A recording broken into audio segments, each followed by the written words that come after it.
Assalamualaikum warahmatullahi wabarakatuh. Good morning, ladies and gentlemen. How are you today? Oke, thank you. Selamat pagi dan salam sejahtera untuk kita semua. Well, ladies and gentlemen, welcome back to the second International Conference on English Language Teaching 2024, hosted by English Education Department, Faculty of Teacher Training and Education, Universitas Islam Malang. On behalf of the conference committee, I'm so happy today because we can see you again, both in person and also virtually, to hear together the global issues in ELT presented by our keynote speakers today. Well, ladies and gentlemen, before moving to the plenary session, let me share with you today's rundown. Today, first, we will hear together the keynote speech session by Dr. Umi Hairati Syam from Universitas Muhammadiyah Makassar, and then the keynote speech session for the second is from Dr. Zulfikri from Universitas Islam Malang. And the agenda will be continued by the announcements of the base paper from the presenters of the fifth ICON-ELT. And the last is closing remarks. Well, ladies and gentlemen, we will begin our first plenary session with distinguished speakers, Dr. Umi Hairati Syam. She is now with us here in the Zoom meeting. And for your information that Dr. Umi is the chairperson of the Associations of English Language Education Study Program, or so-called APS PBI in Indonesia. And today she will be sharing with us her insight about the theme under the global trends in ELT, and for sure this session will be moderated by Dr. Ati Umamah. Well, ladies and gentlemen, without further ado, let me invite Dr. Ati to come to this stage.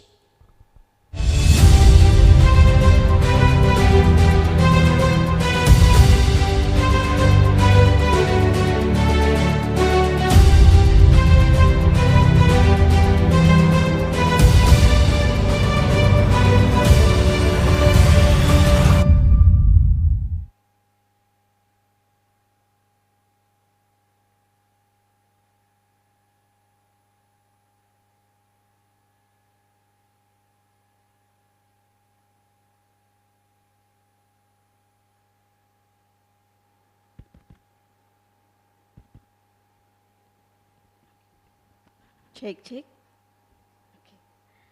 Thank you very much. Assalamualaikum warahmatullahi wabarakatuh. Good morning, ladies and gentlemen. How are you today? Okay, Alhamdulillah. So welcome back to the second day of the fifth ICON-ELT 2024. My name is Ati Umama, and I feel very honored to be the moderator of this plenary session. As the host announced, our first distinguished keynote speaker today is Dr. Umi Hairati Syam, and she's joining us online from Makassar. Let me greet our distinguished speaker at first. Assalamualaikum, Bu Umi. Waalaikumsalam warahmatullahi wabarakatuh. How are you, Ibu? I'm okay. Thank you so much. Okay, very glad to meet you. Well, ladies and gentlemen, now let me introduce you further to our notable speaker. Dr. Umi Hairati Syam is a faculty member in the Department of English Education of Faculty of Teacher Training and Education, Universitas Muhammadiyah Makassar. She got her doctorate in multiliteracy pedagogy for teaching reading comprehension from the State University of Makassar in 2021. And during her study time, she also received a government scholarship for the International Publication Program at Northern Illinois University, USA. And in 2023, she also obtained a scholarship at Michigan State University, USA, for the numeracy program. Very outstanding achievements, I think. Now, everyone, Dr. Umi serves as the chairperson of the English Language Education Study Program Association in Indonesia, or we are familiar with the APS-PBI. Ladies and gentlemen, today, Dr. Umi will be presenting about critical reading comprehension. And when talking about reading, I think we all know that the teaching of reading, especially in EFL context, moreover in Indonesian context, is definitely challenging. It is because we know that the reading interest and habit of our students is actually not really high in the point based on the PISA reported in 2022. Therefore, teaching reading becomes very challenging for reading teachers, especially in Indonesian context. And today, Dr. Umi will share with us the strategy to make reading class more interesting and enjoyable for our students. Then, ladies and gentlemen, without further ado, let's invite Dr. Umi Hairatysham to present her topic about gallery walk activities to build critical reading comprehension in the EFL classroom. Dr. Umi, you have around 60 minutes to present, and the screen is yours. Thank you very much, moderator. So before going to the next step, so I'd like to ask, is my voice audible for the audiences? Yes, very clear. Very clear. Okay, thank you very much. So first of all, I'd like to say thank you so much to English Education Department of Universitas Islam Malang for inviting me in this prestigious event for international conference on English language teaching. So once again, thank you so much. Allow me to share my slides. Yeah.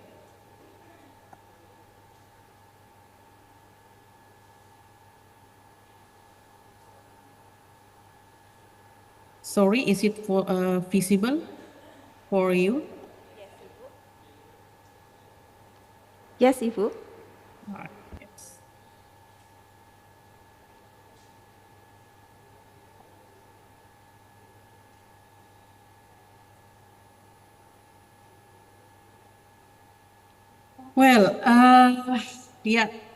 I'm very happy to be here. So allow me to share my mini investigation or mini studies related to my field. It's about the gallery walk activities to build critical reading comprehension in EFL classroom. Well, actually, this is the mini investigation when I conducted in the last semester when I teach critical reading comprehension subject in my department. So I try to share these studies to make an inspiration or motivation to teach reading comprehension, especially critical reading comprehension, to improve the students' understanding, to improve the students' metacognitive strategies in understanding the text. Well, yeah. Okay, I'll try to share some information, and then this is the outlines. For the first one, I'd like to share about the why CR or critical reading is important for us. And of course, for the second one, I'd like to share about the previous studies, and then of course, the research context, and also the research method, and then findings, and the last one is conclusions. Well, yeah, based on the theoretical gap for why critical reading is important. From Larkin, we can see 2017 say that the critical reading strategies need a greater attention in the classroom. For example, identifying rhetorical devices and describe best practice for teaching. So I highlight here the greater attention. Why this is important? Because critical reading strategies is very important to be learned, to be internalized, to make our meaningful learning in teaching and learning process. So critical reading is have a great attention to do or to teach in the classroom. Yeah. And also from Wilson 2007, in this theoretical gap, that critical reading pedagogy can be realized in different ways. In particular, requires delicate scaffolding to support the development of students as critical meaning makers. Yeah, from this theoretical gap, we can apply that critical reading pedagogy that can be realized in different ways. So there are many methods that can be used to improve the students' reading, to improve their comprehension, to improve their understanding. Yeah, yeah. Of course, to make them as a critical meaning makers.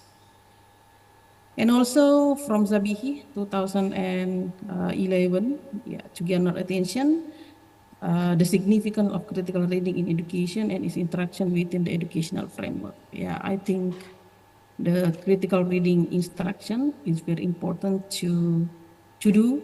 It's very important to conduct, to bring our students into meaningful learning, of course. Yeah, well, actually, what is critical reading actually? Let's see some definitions of critical reading based on the expert or based on the scientist. Yeah, yeah. From Walls 2001, defining the critical reading is an investigation into and critique of the validity of argument expressed in the reading passages. Yeah, from Walls we can see the investigation and then make a definition that critique toward the validity of arguments. Yeah, I think the arguments of the readings or the text in the reading passages should be validated by the reader, how they understand, how they want to know more in detail about the passages. And also, let's see from Kimberly Harding, 2015, they use a WH question to understand the reading text in details. Sometimes they use what is the author said, and then how is she or he saying it. Is she use?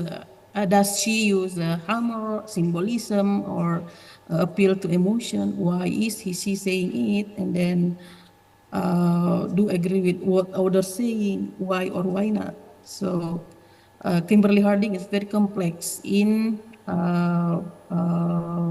facing the critical reading text. Yeah, because they will. He asked some WH question to understand the text. And also, 2002, Ozdemir say that define that CR is individual think about what they read, evaluate what they read, and become a habit to use their own value judgment while they are reading. Yeah, from this definition, we can conclude that a CR is individual thinking about thinking. Yeah. So after thinking about text, they can evaluate and also become a habit to know more, to know in details what they read. Yeah. So this is I think the very important definition that we have to know about the critical reading. Well, because gallery work is one variable in this research, so need to be explained too, because based on Harton 2019, gallery work is a discussion technique that allows the students to actively engage and work together in small group. Yeah, I think gallery work is a part of a cooperative learning, yes. Cooperative learning because the students will work in group and then will be an active students in the group, and then all students have a role to explain or to produce their understanding. And let's see from Jose Neely, 2011. Yeah, gallery work as a strategy that highlights cooperative learning by using teacher-devised questions, problems, and activities. So the key point of the gallery work, yeah, we provide the students some problems or materials that they have to solve, and then work in group or work in together. Yeah, I think some for the previous explanation from Kinner, the gallery work as a means to making metacognition transparent. So I think every students or every person have metacognition strategies in understanding the text. So gallery work can be an activity that can create, that can invite, or that can make the metacognition strategy of the students are there. So from Kinner say that gallery work is a discussion technique, allow the students to actively engage and work together in a small group. And also, in general, students who use metacognitive strategies like plans or technique used to help students become more aware of what and how they know. So the important one is here is metacognitive strategies that the students can internalize, can immerse to learn something, especially in reading the text. Well, I think this is the gallery work steps or GW steps from Faye and Barbosa, 2021. And then I tried to internalize this one in implementing the gallery work steps in my classroom. And then I use this theory to implement or to apply my experiment or my steps or procedure of teaching by using this one. For the first one, in the GW steps is multiple solution tasks. So the students will analyze the text, will analyze the problem with multiple solution tasks by discussing with her group. And also after that, they will try to construct the posters because why poster? Because the students will create the product, the product of or the result of the discussion in the posters, and then they will construct, they will analyze, and then review of that after discussing or after they find the solution from the task. And then after that, they will present presentation and observation, for the next steps. And after that, they will analyze and elaborate the comments from their friends. And then the next step is group discussion, of course, and next collective discussion. So this is the gallery work steps from Vail and Barbosa 2021. Okay, let's see one by one how to implement this in the classroom, and then how I use this as a guidance to do gallery work steps in understanding the materials. Okay, let's see from the first GW step 1 in multiple solution tasks. So yeah, as I mentioned before that in the material, I give some tasks like a reading text, and then they have to solve the problem based on the question that of the task, and then work in a group. And then can be individually and later in group, because reading actually is a brain process.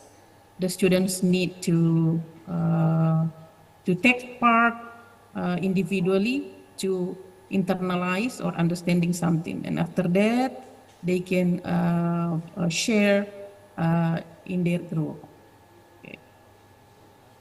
And also in construction of poster, yeah, the students can select the solution to be presented, the way to organize them in a poster.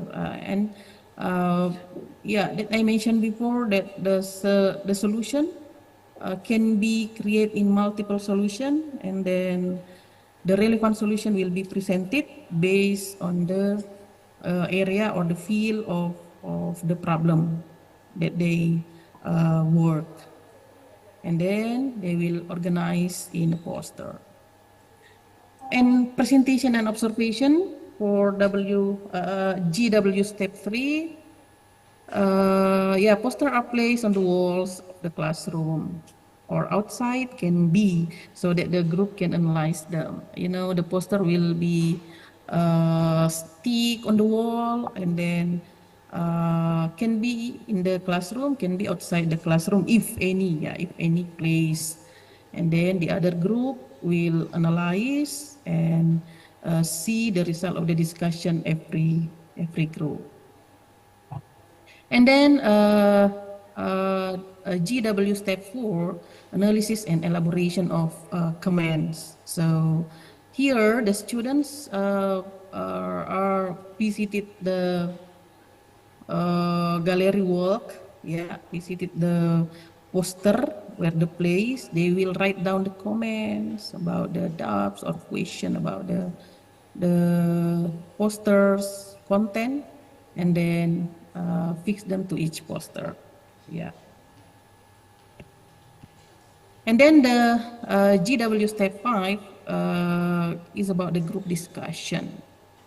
Yeah, the group discussion, each group collect its poster and analyze the assigned feedback. Yeah, after seeing or taking the comment or suggestion from the other groups, they will discuss again and then analyze and giving the feedback. And then collective discussion for the last step of GW or gallery walk. Yeah, the working group present their solution orally, respond to the previously prepared comments, and final synthesize is also carried out at this moment, reflecting on the fundamental knowledge that emerged. So after receiving the feedback, they will do the collective discussions, and then they will explain orally to the class. Well, this is the second outline that I have mentioned before, the previous studies. Yes. Yeah, actually, gallery walk as a method, the one method in teaching and learning process, can be used in different areas of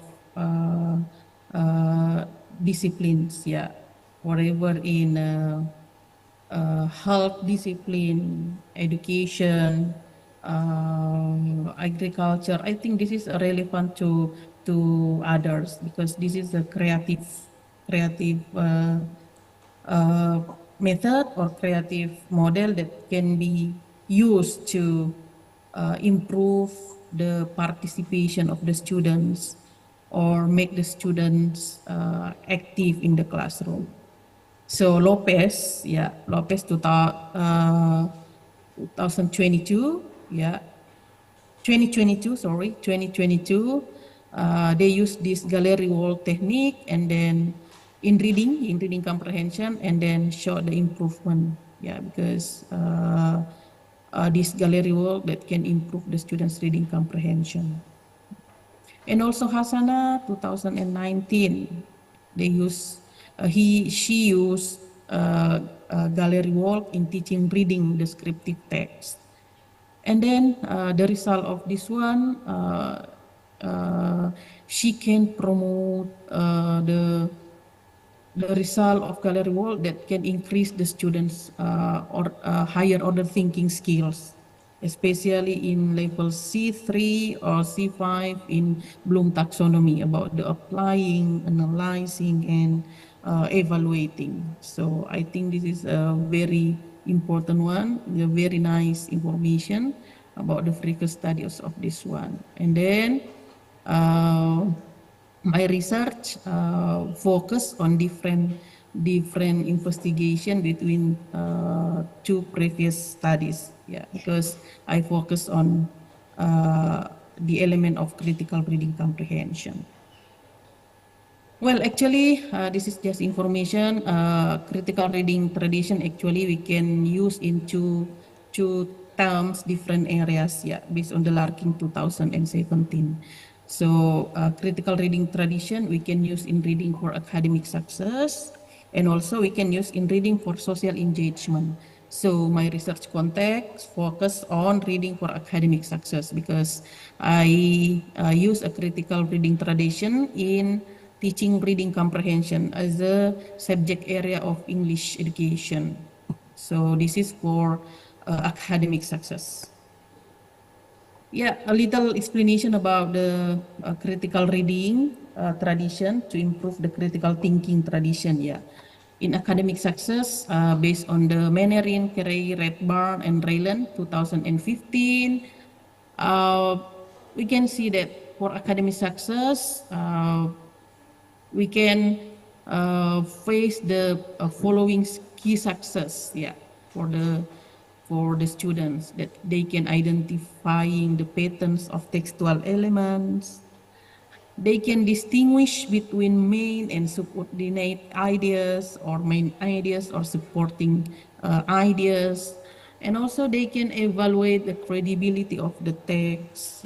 They can make a judgment about how a text is argued. And also they can make a relevant inferences about text. This is for academic success, for critical reading tradition. And also for a social engagement, I think it's the same ways, but a different goals.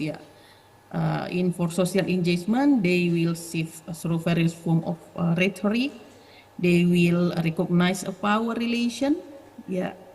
Maybe can be in a politic situation, economic situation, and other areas.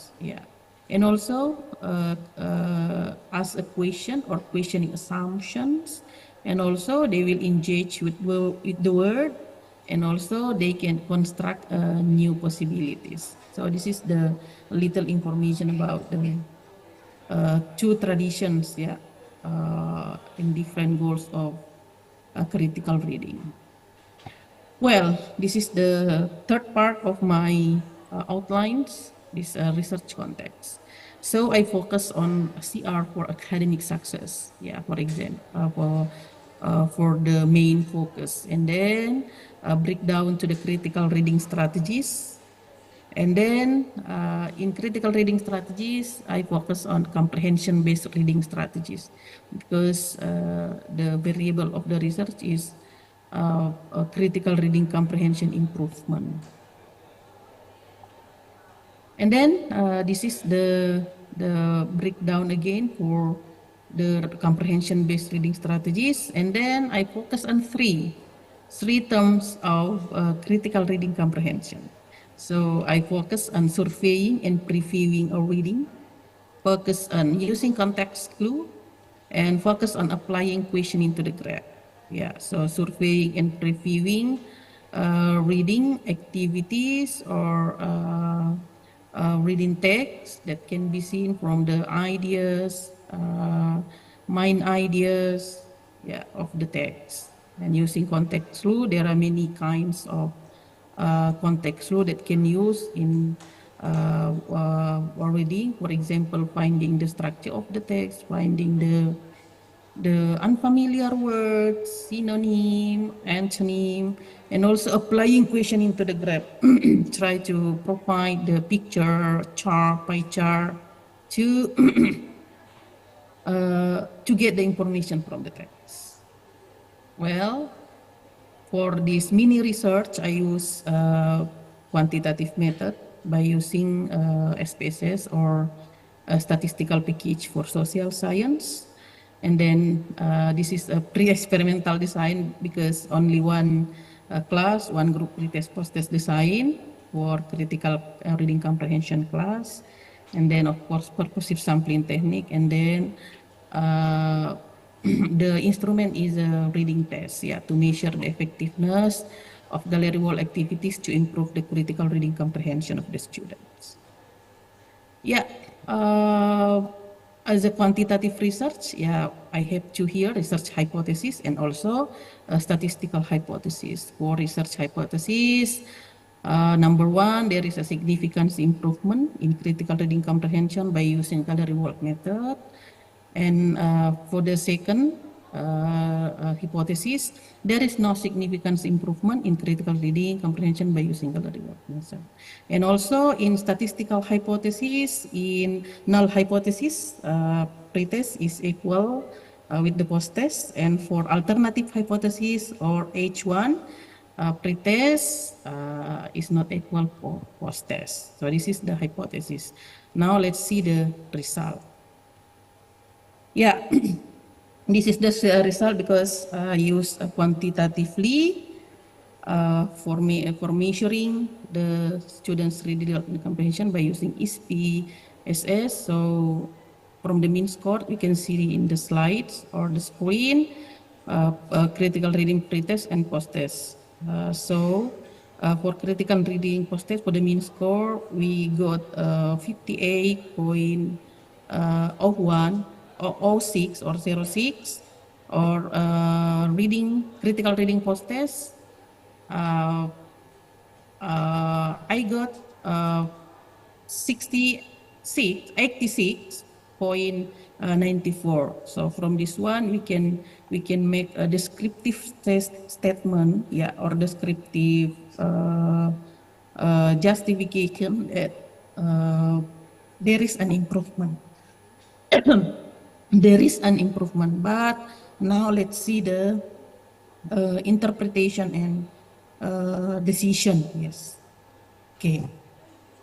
Okay. From the result of the post-test and pre-test of critical reading comprehension, let's see the last column of SIG or P value. Yeah.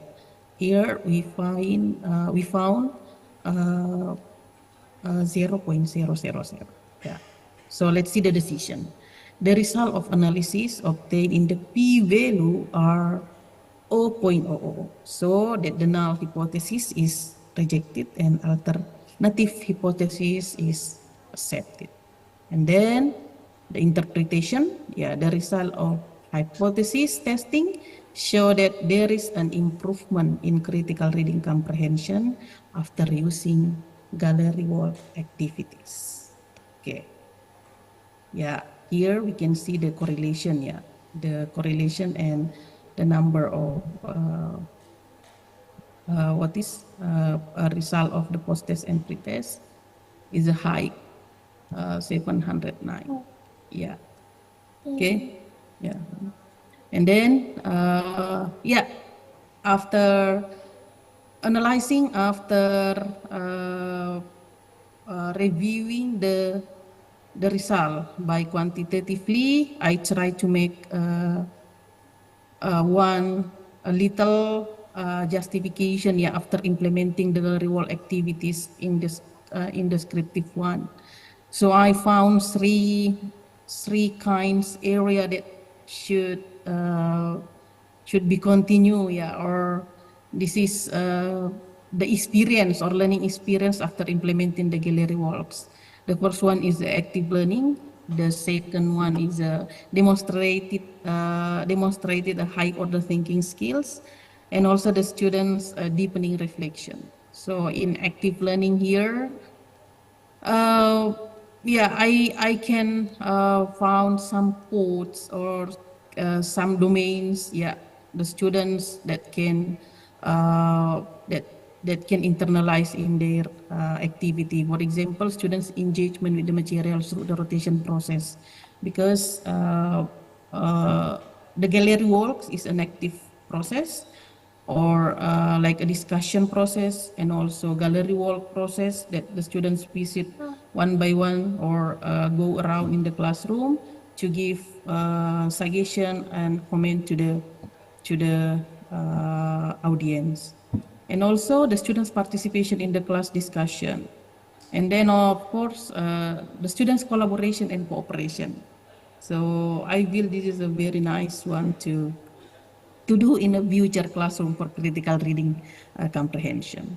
And also in demonstrated high order thinking skills, yeah, the students in using their high order thinking skill, they are able to compare the tradition. Yeah, they can internalize, or they can immerse how they understand the text. What is the order thinking? What is the order's message? And also, the students are able to use their metacognition strategies in understanding the text. Yeah, just I mentioned before that every person have a metacognition strategies in understanding text, and then the students in gallery wall activities, they can maximize their metacognitive strategies. And also, they can understand the text and answer the question very well.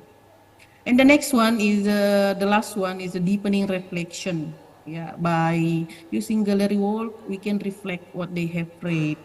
Yeah, here our students had to learn to hone their observation skill and reflect the moment to make a judgment in their lesson. So they can understanding in details, yeah, what they learn, what they read, and then what do you want to do the next level. This is the experience, yeah, a little experience that I share after implementing the gallery works activities. Yeah, and then this is the conclusion based on the research question that with this empirical result, the research provided additional support for the gallery wall activities as a better metacognition strategy in enhancing or improving the critical reading comprehension of the students. So we can use this one for future strategies to improve the critical reading skills of the students. And then for the future researcher, deeper investigation can be conducted in other terms of CR. Okay, I think that's all. Thank you so much for kind attention, and then Thank you, Dr. Umi Khairatisham. Dear ladies and gentlemen, please kindly give a big applause. Okay, so Dr. Umi has already shared with us a very outstanding and insightful topic about her research results on the implementation of gallery work. And based on Dr. Umi's research results, the implementation of this strategy could help students understand reading, especially critical reading, better, and especially it enhances the students' active learning, higher order thinking skills, and also deep reflection. So this is very fruitful research, especially for you who are teaching reading in the classroom. So ladies and gentlemen, I believe that you are curious more about the research conducted by Dr. Umi, and this is the time for the Q&A session.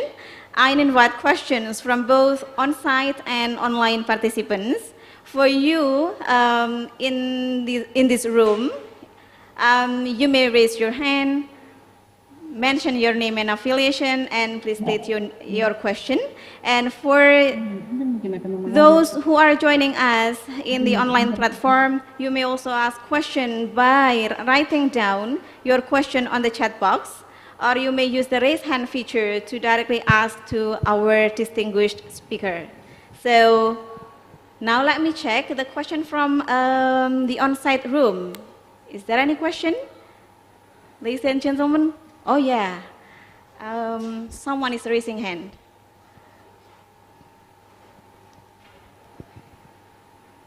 Okay, please kindly mention your name and affiliation, Bapak. Okay, Bu Umi, my name is Zulfikri. I'm from Unisma. Okay, I will be the next presenter, I think. Bu Umi, I'm very interested in the course of reading, especially critical reading. This is one of my biggest theme and biggest concern, and also biggest interest in my course and my research.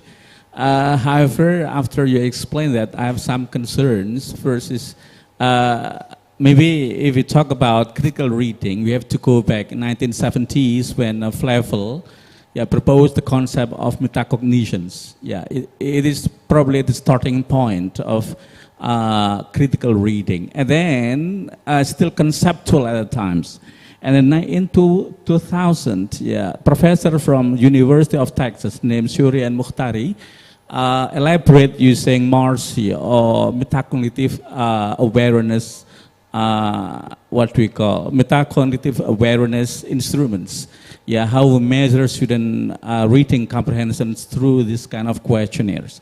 And then this process is going on being revised by these both scholars, Shuri and Mukhtari, in 2022, in 2002, it is revised again in terms of the items. It reflects that metacognitions or critical reading, which is reflected in critical reading, is very complex process. Yeah, so when we talk about comprehensions, as the target of critical reading, as the utmost goal of reading critically, there are many aspects that we have to put into consideration. For example, the age of participants in our research, for example. The second one is this length of the text.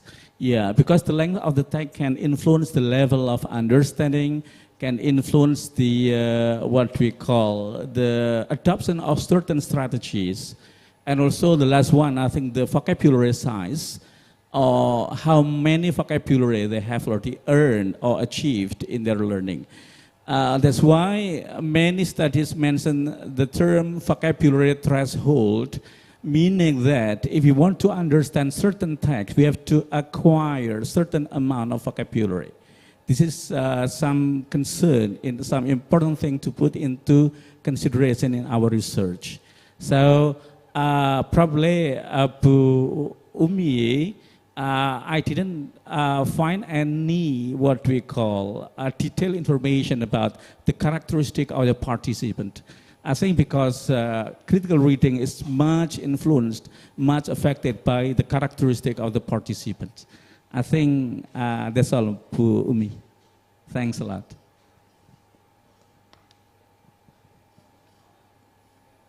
Okay, moderator.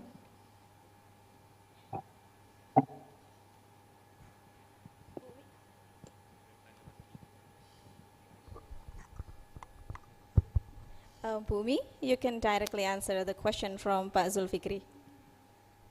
Okay, thank you so much, moderator. I'm very excited to share this one, and Pak Zulfikri give me an insightful consideration, an insightful question related to the critical reading comprehension. And also Pak Zulkifli concerned with this area, and then maybe next time we'll connecting with Pak Zulkifli to share many things about the critical reading comprehension. Well, I will try to give some arguments related to Pak Zulkifli's ideas and what is statement, yeah, based on my experience, yeah. Well, yeah, actually talking about the critical reading comprehension is a very complex one, yeah, because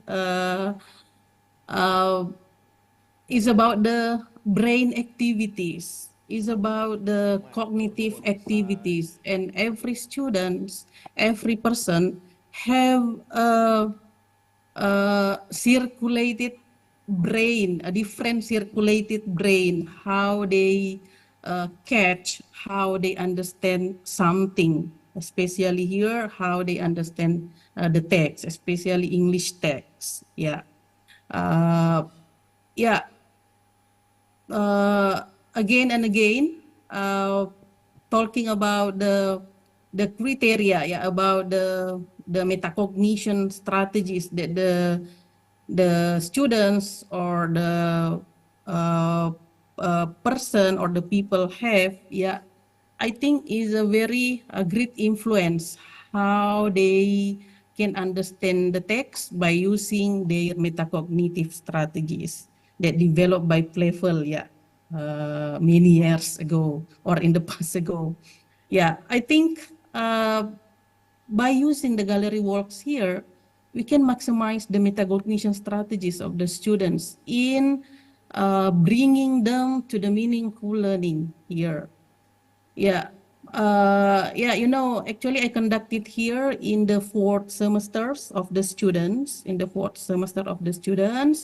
and they have through some material about the reading comprehension in the first semester, second semester, third semester, and also in the fourth semester.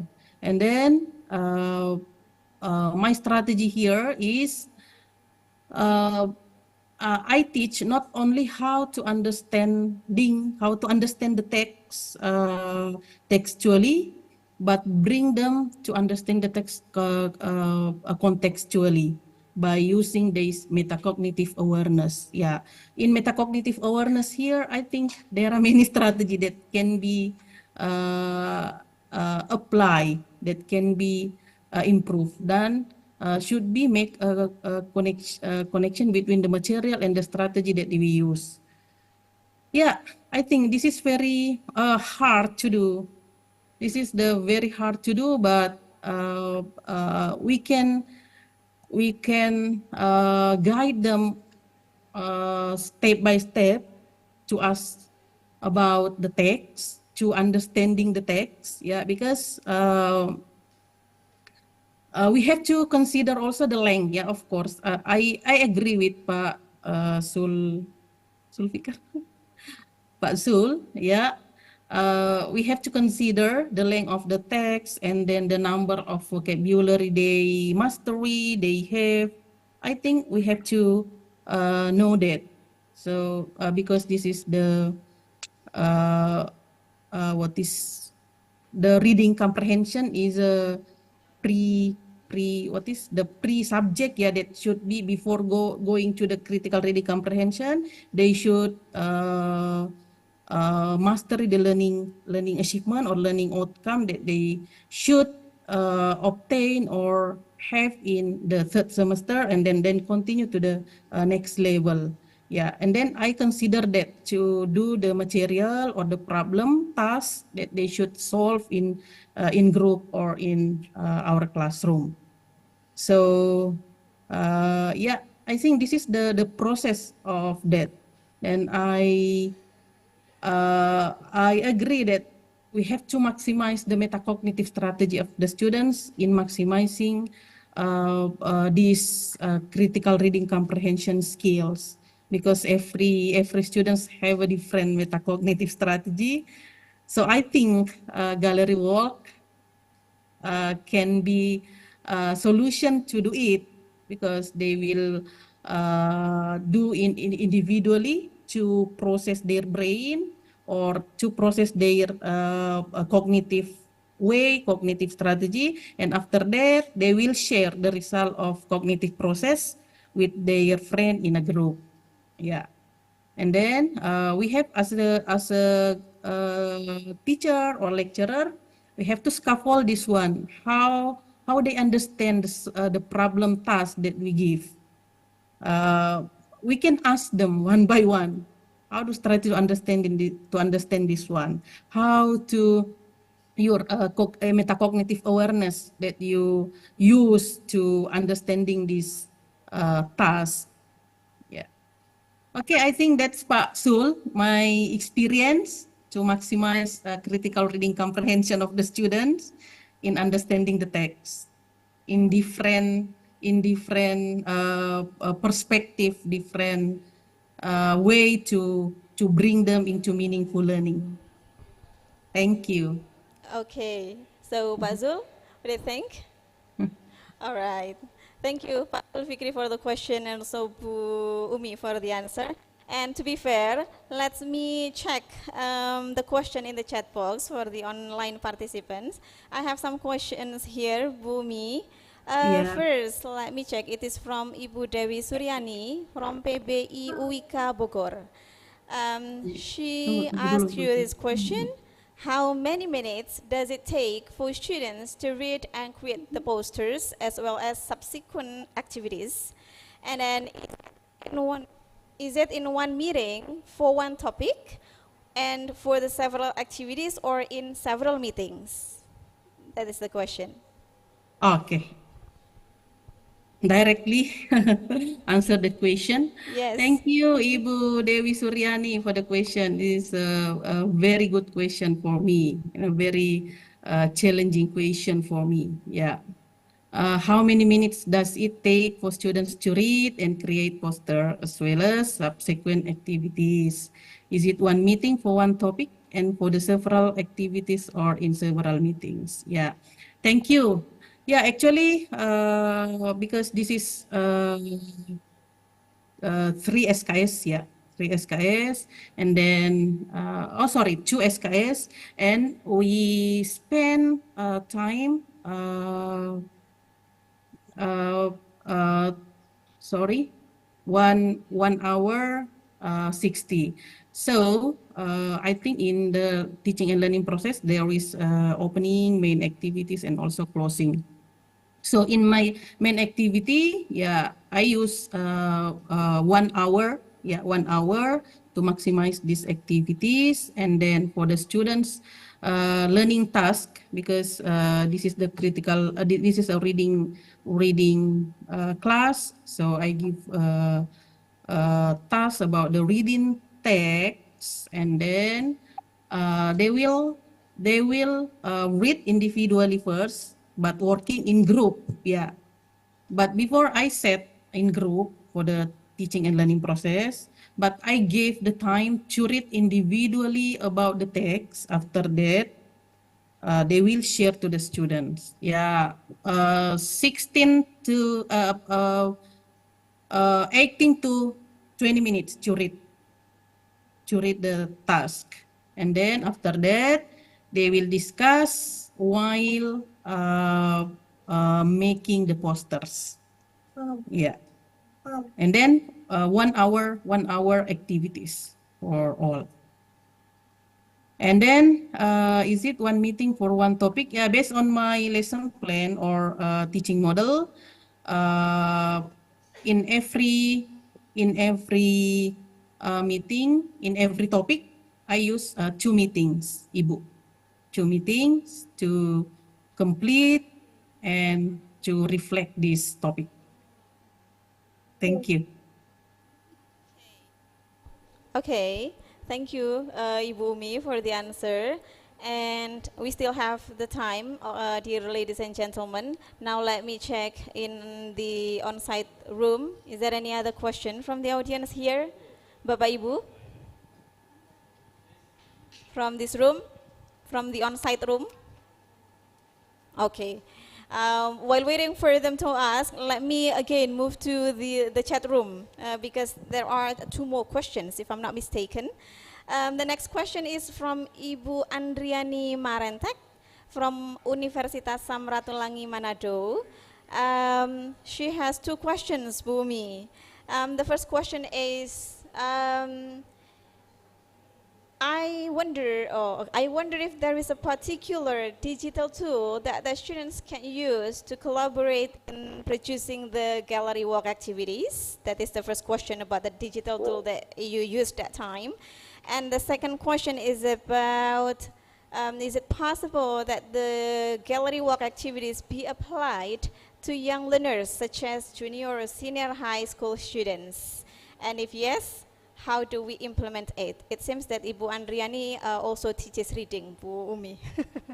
Okay. Bu Umi, please, you can give the answers. Okay, thank you again to the moderator.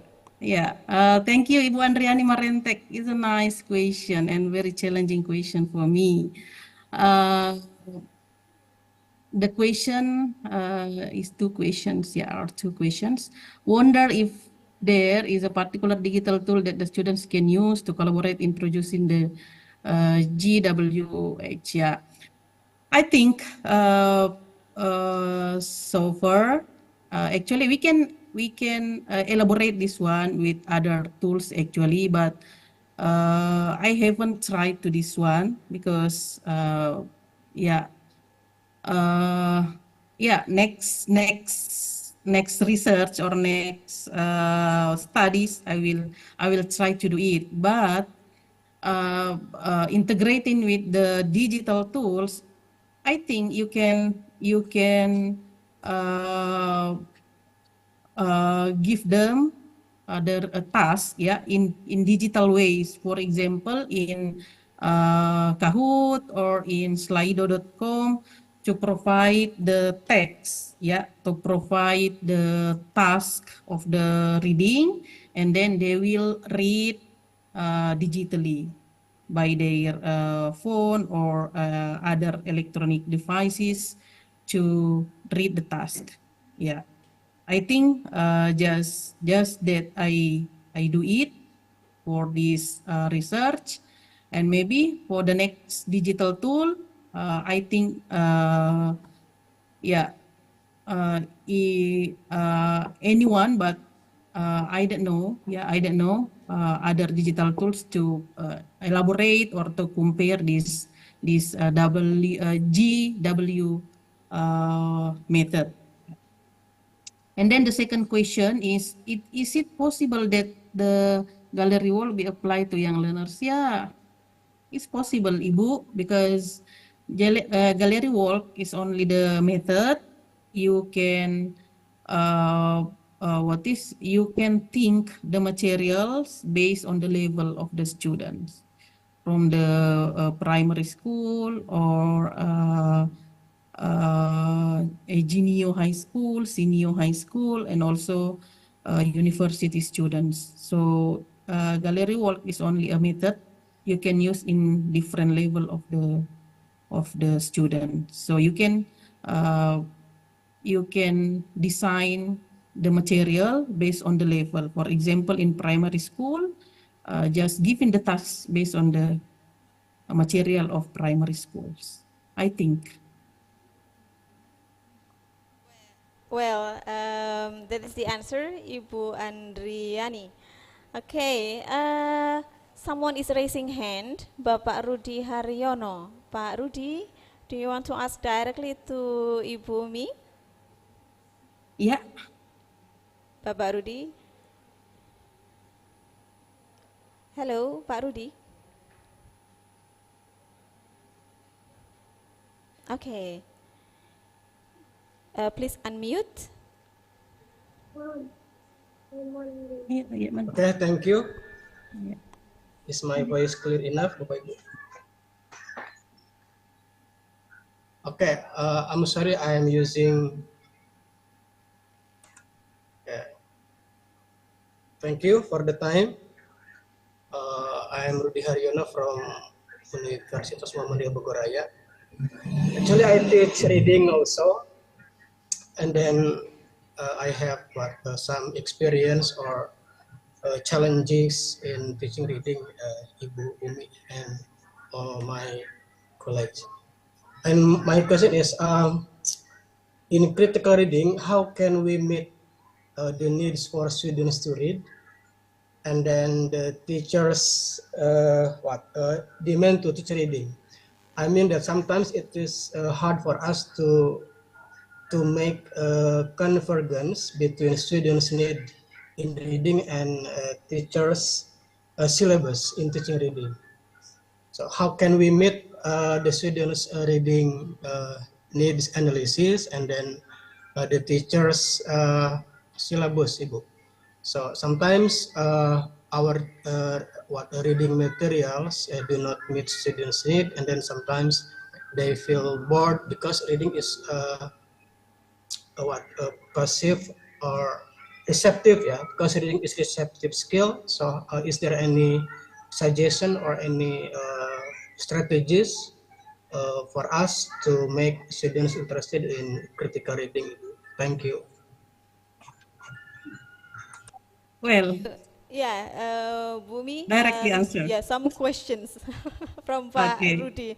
Yeah. Yeah. Well, thank you, Pak Rudi Haryono, for the questions. Thank you so much. I think this is a nice question. Yeah, actually, I have discussed about this to my colleagues.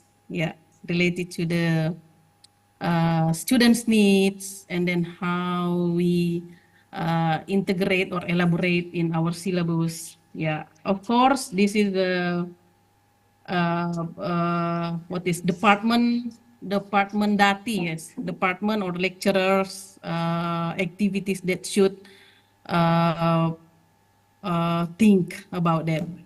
Yeah, based on my experience in our department, yeah, I try to discuss with colleagues uh, uh, to give the task and materials, because we have a lesson plan, we have RPP, and then the what is the body of the knowledge related to the critical reading comprehension. I think is a very wide, yeah, a very wide materials, and then we agree with our colleagues related to the material that based on the students' need. So I give them the material uh, contextually. Yeah, I mean here, yeah, I will try to switch in bahasa. Jadi materinya Pak, materinya kami itu tidak hanya pada tataran teks, tetapi bagaimana teks ini kontekstual yang diberikan. For example, contohnya, for example, because we still focus based on our curriculum, focus the genre based test. So for example, in descriptive text or argumentation text, ya, argumentative text, ya, kita berikan misalnya teks yang kontekstual, misalnya tentang sampah, ya, tentang sampah. Nah, bagaimana sampah di Indonesia seperti apa? Sampah plastik, for example. Nah, ini kontekstual dan bisa membangun juga, bukan hanya membaca teksnya, tetapi bagaimana membaca bahwa merefleksi bahwa ternyata sampah itu sangat berbahaya. Kita sampah plastik misalnya berbahaya untuk diberikan jika jika kita menampung dalam periode waktu lama. Nah, itu ada dalam bacaan-bacaan itu. Tentunya sumber-sumbernya kita harus cari. Jadi seperti itu Pak. Jadi teksnya not only secara tekstual, tetapi dia kontekstual dan memang ada refleksi di dalamnya untuk kita refleksikan secara bersama. Atau misalnya tentang budaya, ya, yang terkait dengan materi-materi teks-teks yang berkaitan dengan budaya, toleransi. Ya, saya kira ini kontekstual. Nah, ini bisa mereka jadikan sebagai bahan bahan tas dalam proses pembelajaran. Inilah yang dianalisis dari different point of view, different perspective. So not only learn the text, but learn the reflection of the text itself for critical reading comprehension. I think that's Pak Rudy. Okay. Thank you, Ibu Umi, for the answer. And also Pak Rudi for the critical questions. We still have some questions, Ibu Umi. It seems that many teachers here are very interested in your topic about the critical reading comprehension. And let me go to the next question in the chat box from Ibu Duratun Nasiha, saying that this is very interesting, and she wonders how to apply critical reading strategies for the various types of students. It seems that various types of students in one class. Okay. Yeah, okay, directly answer. Yeah, I think based on my investigation, you can use gallery wall activities. Yeah, to maximize their metacognition strategies because they have a different types, different thinking, different metacognitive awareness.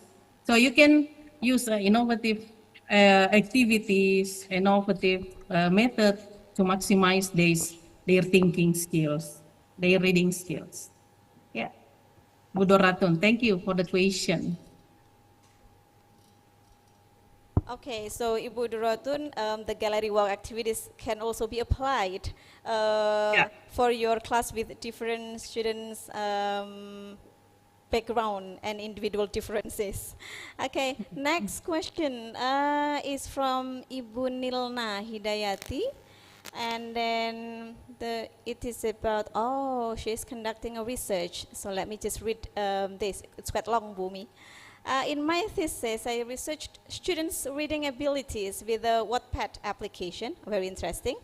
If I use a pre-experimental one-group design, how can I implement Wattpad in the classroom? And how long will it take me to retrieve the data? Thank you. So, ini agak curhat gitu ya, sambil bimbingan kayaknya ini. Okay. Thank you, Ibu Nilna. Thank you so much for the questions. This is a very nice question. Yeah, actually about the Wattpad application,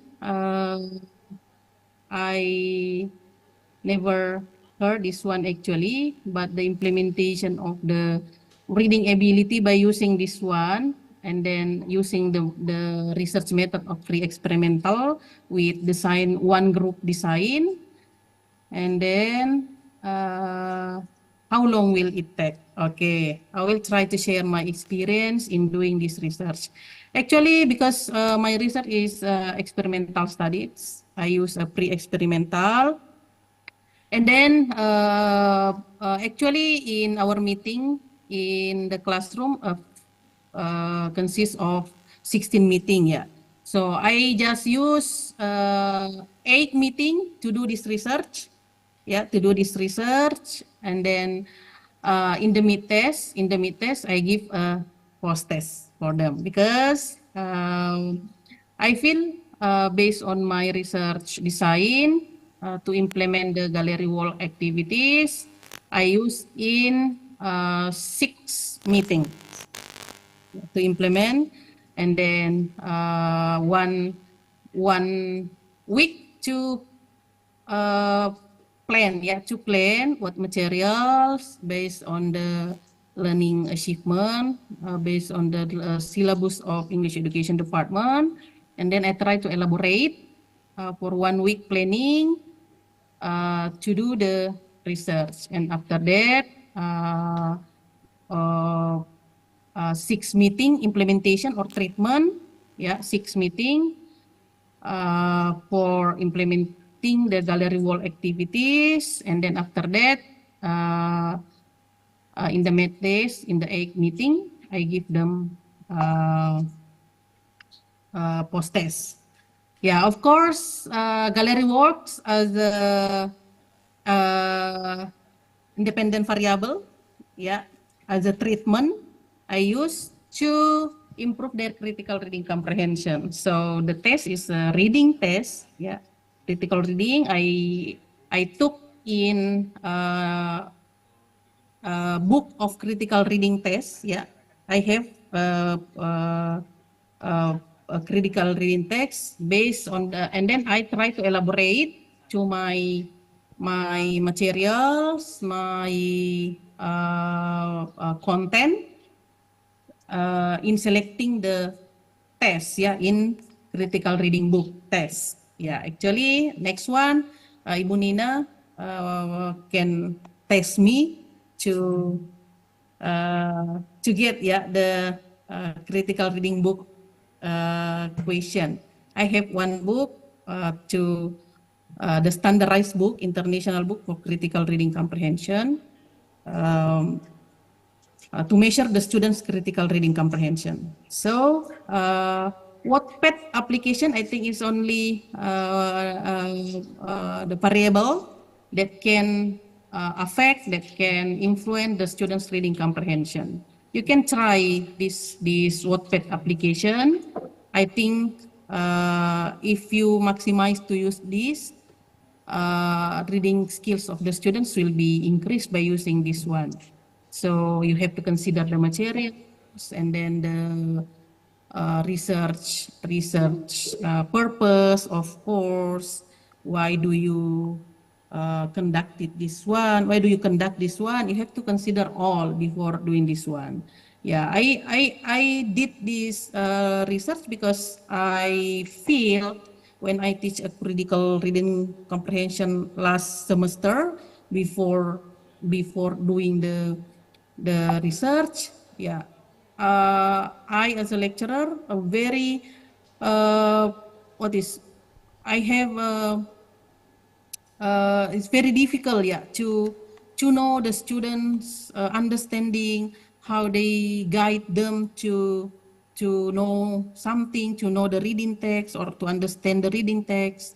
And then I try to make a reflection and then, yeah, this research, the result of the research I present here right now. So reflection is very interesting in doing the research. How do you internalize? How do you know the students, the characteristic of the students? Yeah, it's very important for us as a lecturers.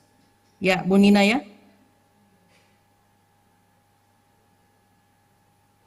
Okay, so Ibu Nila, hopefully that the answers from Ibu Umi is useful for your research.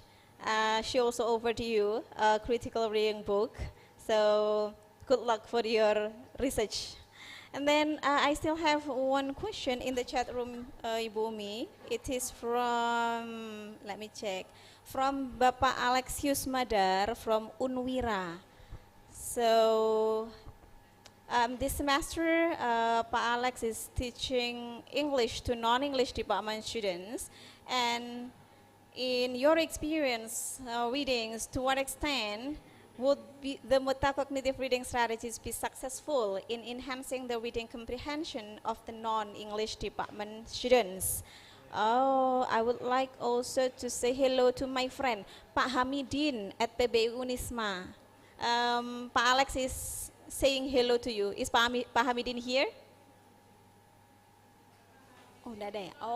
Oh, she's not here. Oh, he is not here. Okay. So, Bumi, please share with Pak Alex about your experience regarding the metacognitive reading strategies, especially for non-English students. Yeah, thank you, Pak Aleskus. Yeah, as I mentioned before, gallery walk activities is a very good strategy to maximize the metacognitive awareness, metacognitive strategy of the students. Let's try, Pak Aleskus.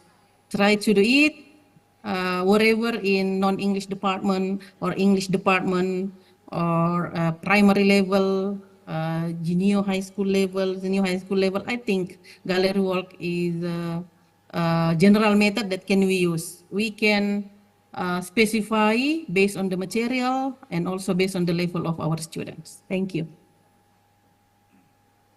So, Alex, you can try to apply the gallery walk activities in your reading classroom. Good luck with that.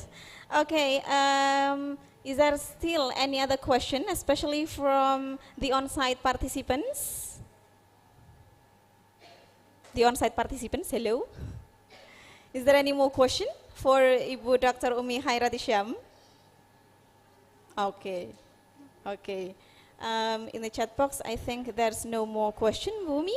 Okay, so I think because there's no more question, I think this will be the end of the session, but on behalf of the committee of the 5th ICON-ELT 2024, we would like to say thank you so much for Ibu Dr. Umi Hairati Syam, and we would like to present a token of appreciation for our distinguished speaker, Dr. Umi Hairati Syam. Please, the token of appreciation, committee. Okay. Ladies and gentlemen, please give a round of applause for our notable speaker, Dr. Umi Hairati Syam. Well, this is the end of this session today. Once again, on behalf of the committee, I would like to express my gratitude to Dr. Umi Hairati Syam. Thank you for sharing with us, Bu Umi. Hope to see you in person. And I would like to thank all the participants for your active participation. Thank you very much for your attention. Have a great day, everyone. Wassalamualaikum warahmatullahi wabarakatuh.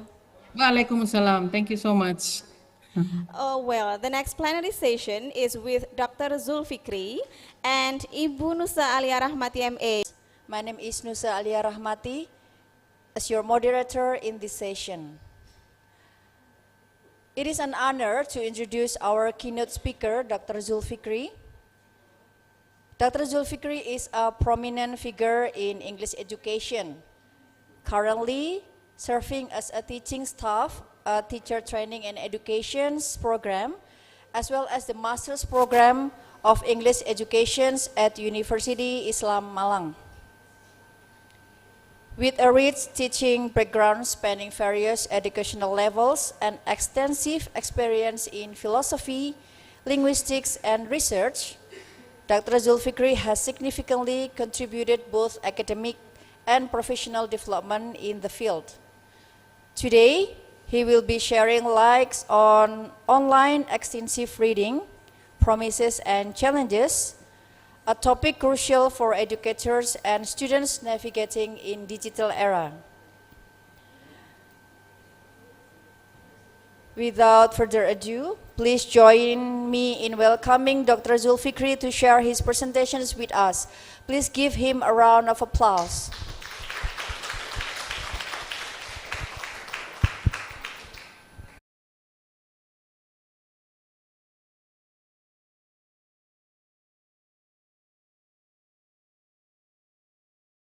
For this conference. Okay, yeah, hopefully we'll stay until the end of this conference. Okay, ladies and gentlemen, by the way, please answer my question honestly. Who likes reading in this classroom? Who likes reading English? Who likes reading English? Raise your hand, please.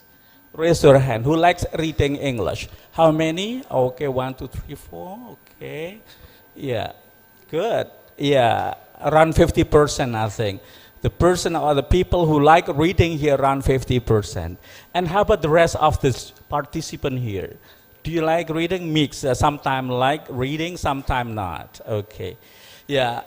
I have an interesting experience. I used to be a person who didn't enjoy reading so much. Yeah, when I was doing my senior high school up to master's degree.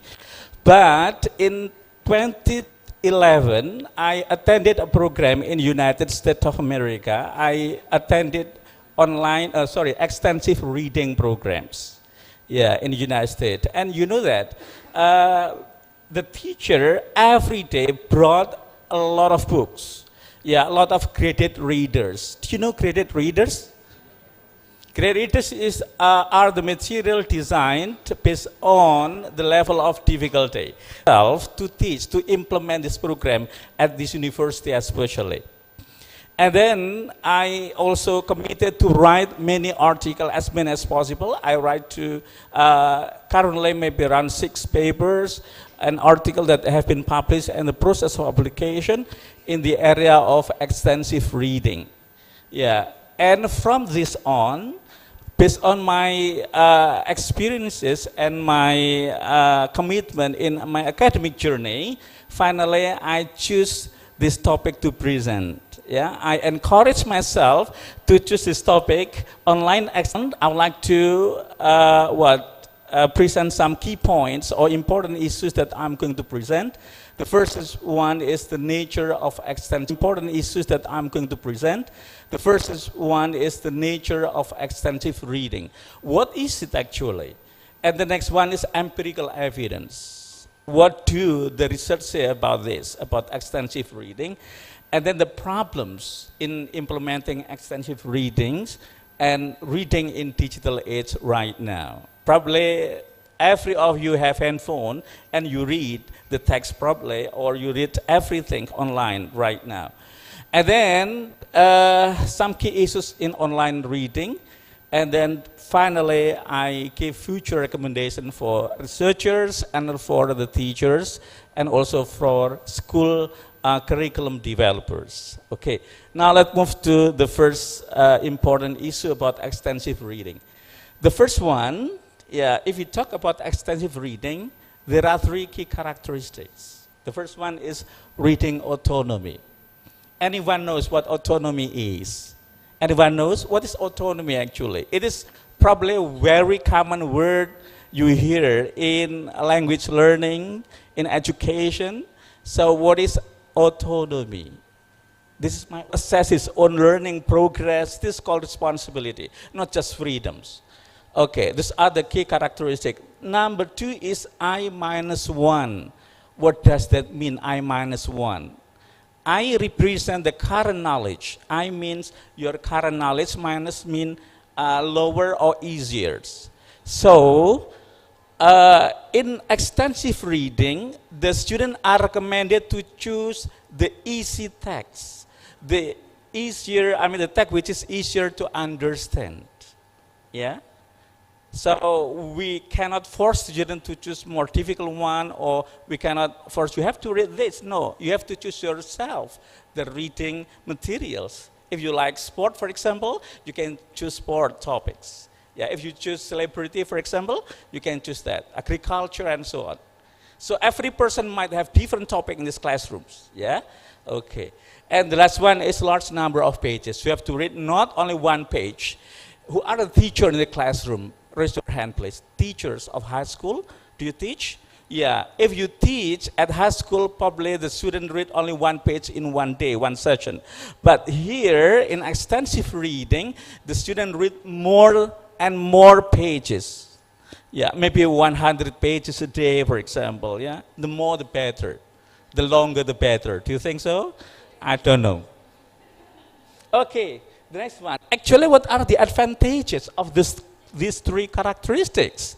Yeah, the first one, reading autonomy. According to this theory, Dechi and Ryan, 1985, that autonomy is one important factor, one important aspect to promote or to improve student motivation. And you know that motivation is pivotal aspect or the crucial aspect in developing students' language skills. Imagine you have students without motivation. Can you speak English? No, yeah. So please improve the student motivation by giving learning autonomy. Yeah? Okay. And I-1 actually to enhance the self-efficacy. What is self-efficacy? Self-confidence. If you read the text and you understand the text, what do you feel? Do you feel happy or not? Very happy. I have confidence. I can understand text now. Thanks God. Okay, and then you will continue reading. You will go on reading. You will dive into the text. You will be more curious with the next text, and maybe it is hard to stop reading after all. This is the key point of extensive reading.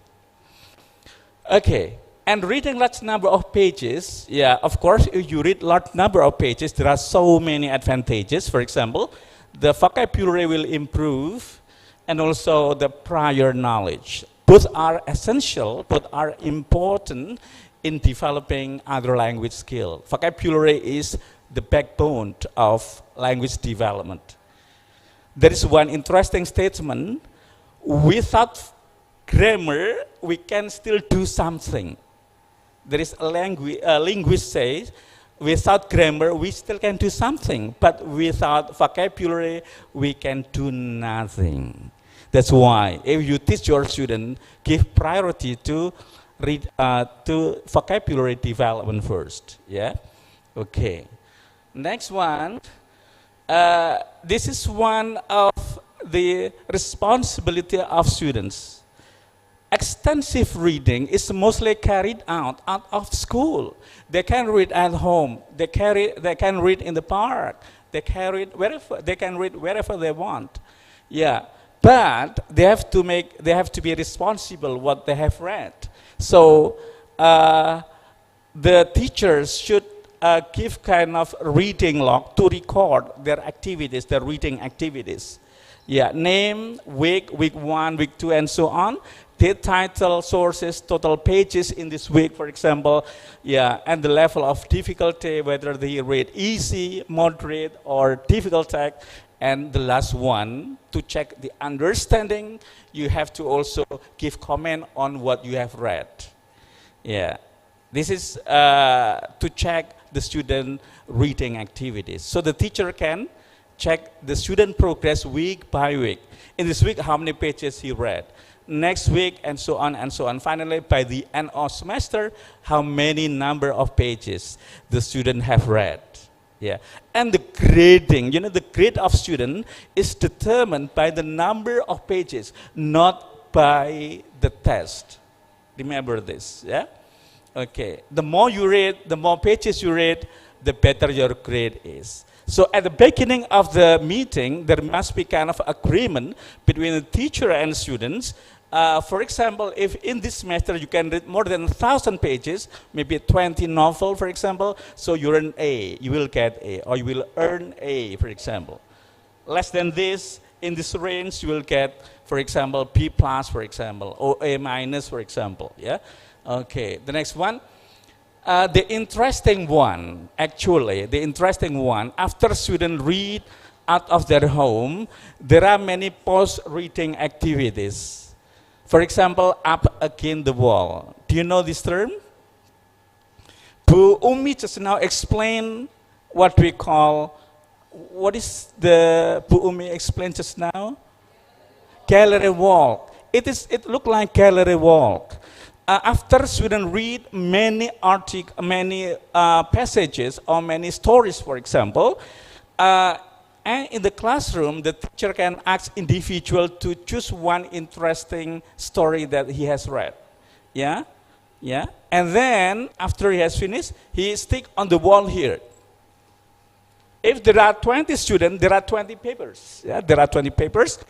And then the teacher can instruct the student to read one by one. Now please read at least 10 papers. Yeah? And you read one by one. Maybe it takes around half an hour.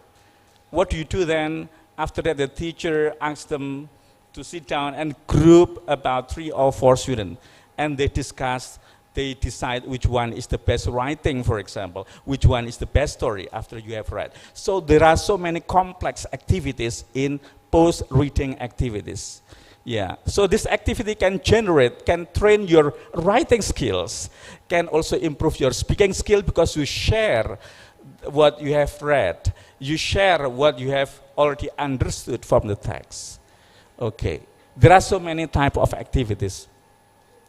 Okay, now looking into more empirical evidence. Yeah, there are so many, there are so many research on extensive reading.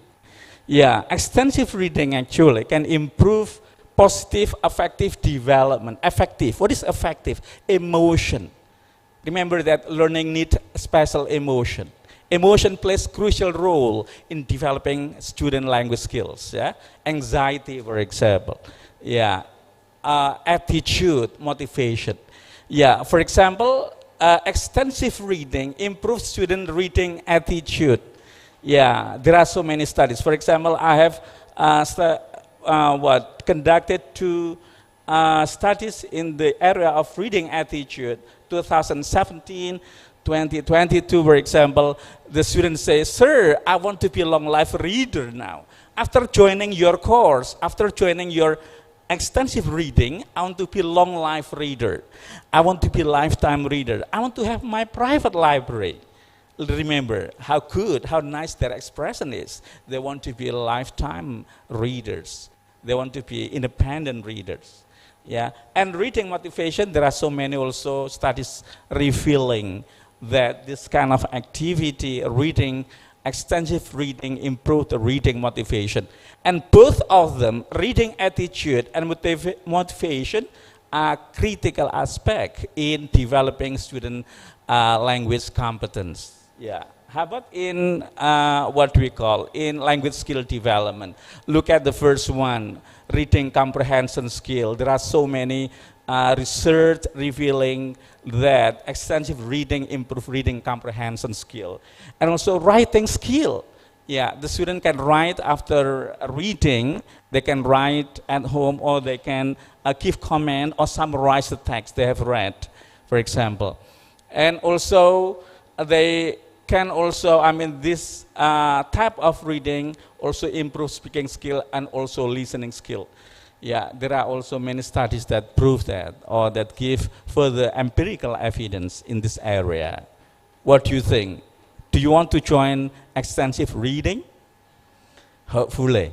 So if you are a teacher, sometimes give the extensive reading activities in your classrooms. The student will experience something new. The student will, what we call, find that reading is fun. Reading is not boring. Reading is really self-rewarding. Yeah, okay. Now, however, this is the problem now. What is the problems? Yeah, there are many issues, there are many problems in implementing this kind of extensive reading. The first one is how cost of reading text. In the past, graded reader cost around 1.4 million. When I was in US, I asked how much is it? It costs around 1.4 million. You can imagine this is a big money. Yeah, it is. It used to be a long-standing issue in the past, extensive reading. Yeah, reading accountability is also a problem. What is accountability? Whether students report honestly or not. Yeah, sometimes, for example, let me show you the, sorry. Okay, yeah, sorry. Okay. Now, about total pages, the student can write dishonestly. For example, they are supposed to read just 20 pages, but they can write 100 pages. So we don't know, the teachers don't know. The teachers should check this. This is about the accountability. Yeah, so at the beginning, we must have kind of consent form or agreement. If you report, you have to report honestly. If you read just 10 pages, just write down 10 pages. This is about the accountability of extensive reading. This is what we are afraid of as teachers, whether the students are honest or not in writing the report on their reading log, because this becomes the basis for grading students. Yeah? Okay. Next. There are some, still again, lack of the teacher support and also the student perception. Yeah, sometimes the student feel that extensive reading is not important. Why? Because in extensive reading, students just try to get the whole understanding or the global understanding rather than detailed understanding. So it doesn't help when they take the test. It doesn't improve score in the test. They have such a belief in extensive reading. And the teacher support is not so good. Why? Because it is a big work for the teachers. The teachers should check the student work week by week. Imagine if he teaches 100 students, how many times he checks. He doesn't have time probably to prepare another things. So sometimes teachers are reluctant or are lazy to conduct this kind of activity or extensive reading. Okay, the next one is today, Alhamdulillah, thank God, we come to the digital age. Yeah, in digital age, the problem of the reading text is no longer issue in implementing extensive reading. This digital age, we can access so many texts freely. Just have the access to internet and you can download 1,000 pages or maybe 100 novels you like in your interest and so on. And you can also read the text more flexibly. Yeah, flexibly you can read here in the classroom. As long as you have internet connection, you can read while cooking, while discussing with your friend, and so on. So in digital age, extensive reading is very relevant to be carried out because of the availability of more or varied texts that students can choose from in their own interest. Yeah, depending on the text they like. Okay. Now, look at the research into online extensive reading. At the beginning, for example, in 2011, online extensive reading doesn't affect the student comprehension. Why? Probably at the time, students have still poor digital literacy. Yeah. But later on, 2020, for example, and 2021, the empirical evidence show that online extensive reading positively affect the student reading comprehension. The level of comprehension are influenced by different factors based on previous studies. For example, digital literacy, length of the text, student reading experiences online. Sometimes students feel reluctant when they have bad experience. For example, while reading online text, for example, there is no internet connection. Yeah, so this kind of experience can affect the student attitude, the student motivation in reading. So the teacher probably can improve the bandwidth, for example. So you can ask your school principal next time, please provide more robust or stronger or more reliable internet connection in your school to implement this kind of program. You can propose to your principal or to your senior teacher, yeah? Okay. Yeah. Now, future recommendation, yeah? So, the inconsistent finding, it is my suggestion for the future researchers. So the future research is focused on special subject area, special participant, yeah, to validate the further studies of the previous studies. Is it true that for certain group of people, certain group of students, this online extensive reading affect positively or not? Yeah. So, and for school principal and also curriculum developer, the curriculum developer can put it into consideration to integrate extensive reading into reading curriculum, while at the same time improving student digital literacy and fun experiences in reading, because students can read in their own interest, in their own speed, in their own free time, and so on. So this one my recommendation for future research and also for curriculum developer at school levels, at university level, to put into consideration after reading through the empirical evidences which claim that more studies claim that online extensive reading positively affect the student reading comprehension and even other language skills, as have already outlined in a previous slide. I think that's all for my short presentation, and I do hope that there will be more what we call interactive activities by raising some questions, by proposing some questions concerning this issue. Thanks a lot, okay, for your attention, and we come to the next session.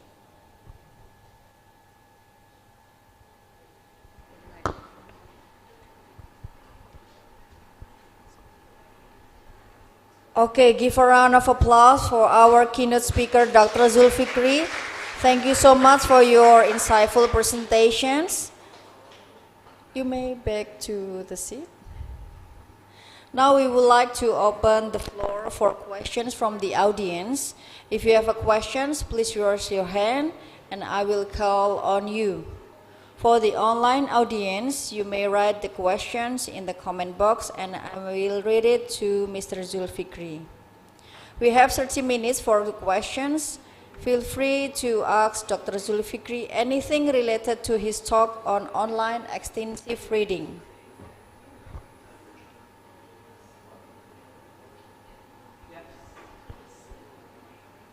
Okay, yeah. The first questions, you may... Yes, the lady in the last row. Oh, yeah.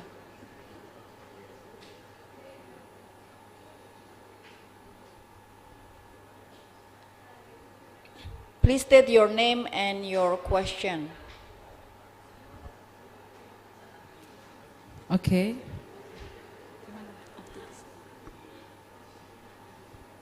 Is it my turn? Me. Yes. Okay, thank you very much for the time. Thank you very much, Pak Zul, for giving or delivering insightful topic about extensive reading. So I have one question related to this. To me, because my research area is on the writing, especially on writing anxiety, so I'm curious how to make sure that the students' reading interest increases after the activity that you give to your students in the extensive reading activity or program. So after that program, they really like reading, to read English text and so on, so that they really read English text for pleasure, not only for the sake of fulfilling your assignment, for example. Thank you very much. I am Kurniasih from English Education Department.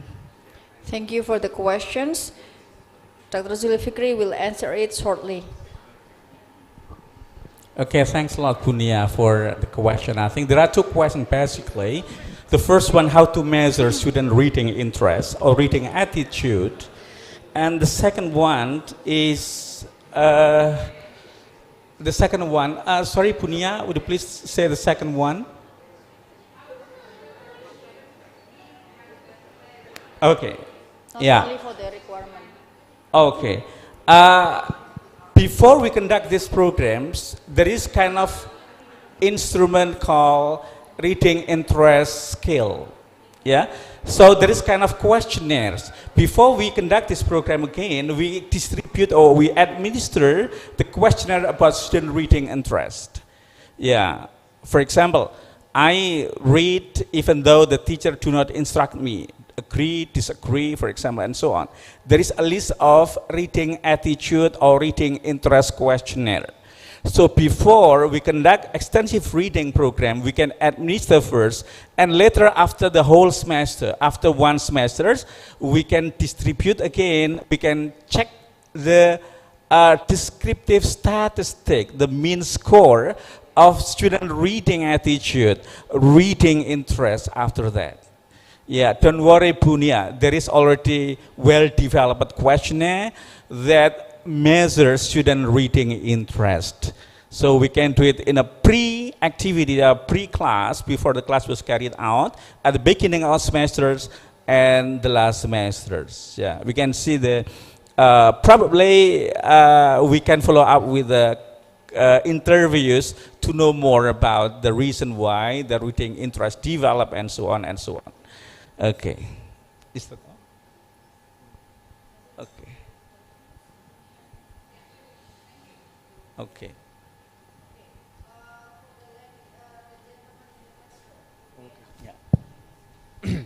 Okay, Bismillahirrahmanirrahim. Assalamualaikum warahmatullahi wabarakatuh.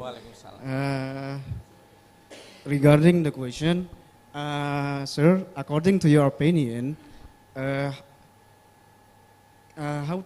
what is the solution for the inclusive? So, based of my experience, I have been teaching in a class, and I have been facing problems regarding the inclusive.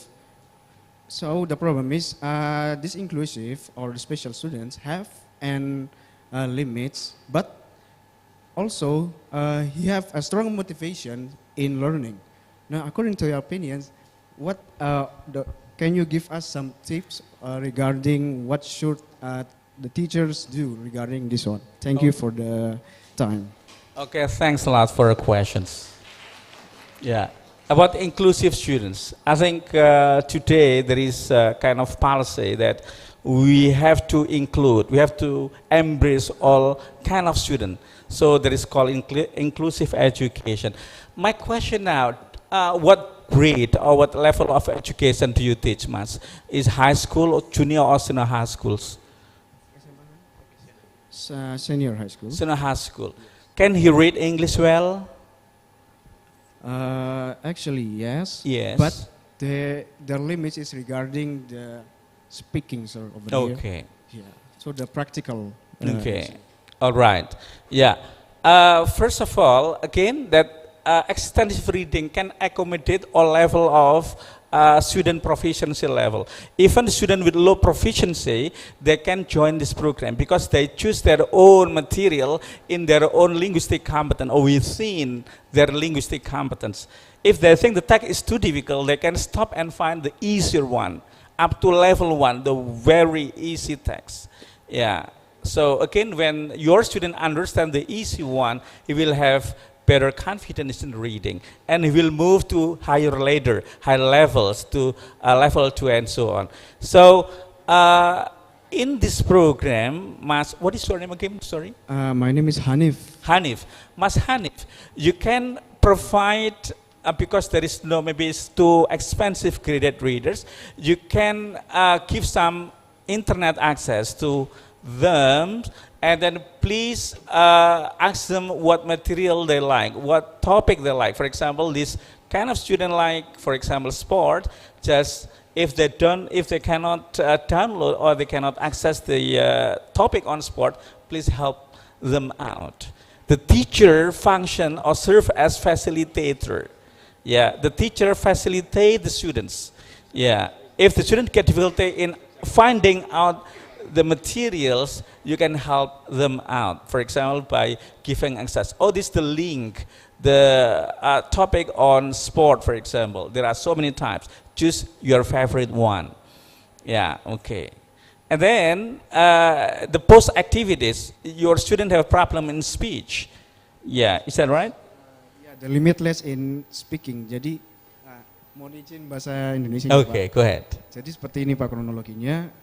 Jadi anak berkebutuhan khusus ini kebetulan dia tidak bisa lancar dalam berbicara ataupun kesusahan seperti itu, Pak. Jadi untuk prakteknya itu ya salah di sini, Pak. Okay, yeah, thanks. If student understand the text and it is in his own control, yeah, he will be motivated to explain, to talk about it, because he already understood that the topic is under his own control. So if he has difficulty again to speak up, for example, to express, to retell the story, you can help him out again with the vocabulary. For example, he doesn't know what the word is, how to say, for example, marathon, for example. So you can help him out with the new vocabulary with that.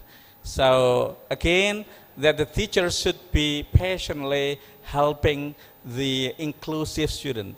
Yeah, it is extra work, really, because I have my own experience. My child is the inclusive student, my child. So I know how to deal with, I understand the behaviors, the ability of such students. Yeah, such a child, for example, this inclusive child. Okay, yeah.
can use this mask.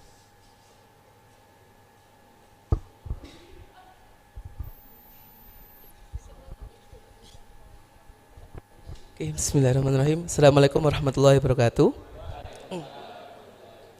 Good day, sir. My name is Muhammad Agi Syarudin. I'm from pre-service students, and I would like to ask you several questions based on my friend perspective. The first question is, we know that our PISA score in Indonesia is very low, right?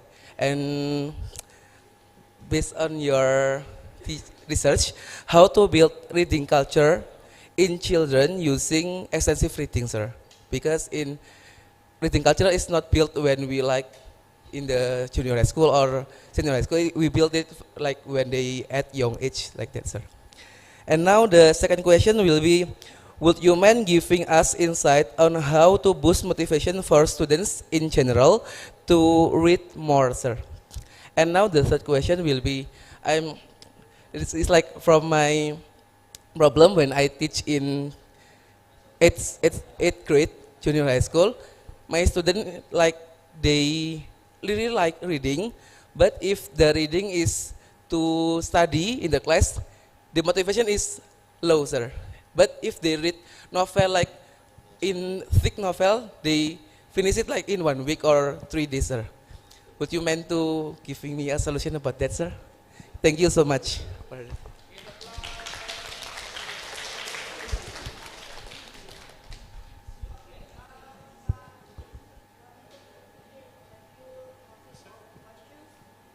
Yeah, okay. Young age, that's right. How about if I answer first? Okay, very interesting question. How about to build the students' attitude or reading interest in the young age? There is a study conducted by one of reading scholars, by Stephen Creation, in Korea. There's a child named Saddam. It is the pseudonym, not real name. He is a junior elementary school student. One day his father took him to a bookstores. And then he let the student choose or pick up any book that he likes. Just pick up the book you like. And Saddam here, the pseudonym real names, he is the Korean. And then he picked up the book and read. And finally he enjoy reading and reading. He read more and more pages. He get new vocabulary and he read more advanced level. He challenged himself more advanced level. And you know, at the junior high school, he always become the winner in national competition in English contest in Korea. This is one of the research that has been published in academic journals. So first, the strategy is for example, if you have children, for example, or at elementary school, give them freedom to choose, for example, or take them to the bookstore, for example, or library. Please pick up the book you like with a pictorial, without pictures, okay. For example, about the prehistoric life, for example, and he will see that, oh, yeah, I think it's very interesting. And finally, you'll find more and more sources. Mom, I will find another interesting story from this, and so on and so on. And another story from Mike Arnold in Germany. He conduct research on online extensive reading. At the beginning, the participants have low reading attitude and reading motivation. But after several months, after their vocabulary develops and their understanding get better and better, they challenge themselves. They find more challenging texts. They find more difficult text, even though it is not recommended in extensive reading. We recommend students to read easier text, but they themselves challenge more difficult text. This article was published in 29 by Mike Arnold in Language Learning. The name of journal is Language Learning. So what does that mean? If the student competent, if they have better confidence, sometimes the people tend to challenge themselves to more difficult text, to longer text. yeah, to another text, not only in the area of sport, for example, but they try to read another topic probably. They try to be away from their comfort zone, and they try to chart the new area. For example, in biography, for example, this is what happened in the research. Okay, and the last one is it is very common problem. That it's true that our score in PISA, you know PISA, anyone knows what PISA stands for? What does PISA stand for? Anyone knows that our score, Indonesian student score, based on PISA. PISA is internationally accredited or reputable kind of testing for reading levels. Indonesia is put or ranked in low levels. Yeah, why? There is a relationship between Indonesian Indonesian reading interest. I read that Indonesian reading interest is ranked 61 out of 64 countries. You can imagine this. Indonesia is ranked 61 out of 64 countries. Yeah, so it is very low. Indonesian people like or prefer watching movie or gossiping maybe, rather than reading text, reading book, and so on. So first of all, what is your name again? Mas Eki. Mas Eki, please develop their reading attitude first. How? By giving them autonomy in reading. Yeah? If they feel that they're happy with reading, they are happy with reading, their attitude improves, their reading motivation or reading attitude improves, they will have better motivation to read more and more. Yeah. And reading a lot of number of pages will improve first vocabulary size, improve prior knowledge or background knowledge, improve their reading strategies or metacognitive awareness, and these three aspects are the key, are the important aspects in comprehending or in understanding the text. Yeah, so reading should be enjoyable, not burdening. Reading should be fun, not threatening. Reading should make students feel excited, not torturing. So this one some mottos or some taglines of extensive reading. Yeah. There is my professor who is the founder of extensive reading said, if there is a proverb say, no pain without gain, in extensive reading, the gain without pain. Do you understand this?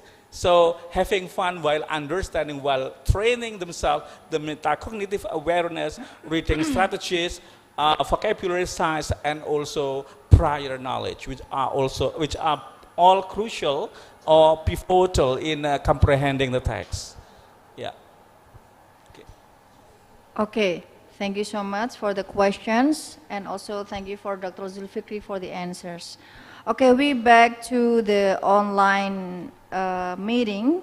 There's one question, continuing the question from the audience. This is from Bapak Rofif Amrullah. He asks about how can we apply extensive reading for secondary students with very limited vocabulary? Yeah. How about students with limited vocabulary? As I have already outlined or explained before that. When I attended these programs, there are 6 levels of difficulties. Graded readers 1, 2, 3, 4, 5, and 6. Graded reader 1 is very easy, and it is written in very big size font. 1 page, probably only 10 sentences with easy vocabulary. Yeah, with very easy vocabulary. So the secondary student, I do believe that can understand this. Yeah. So also in this online text, provide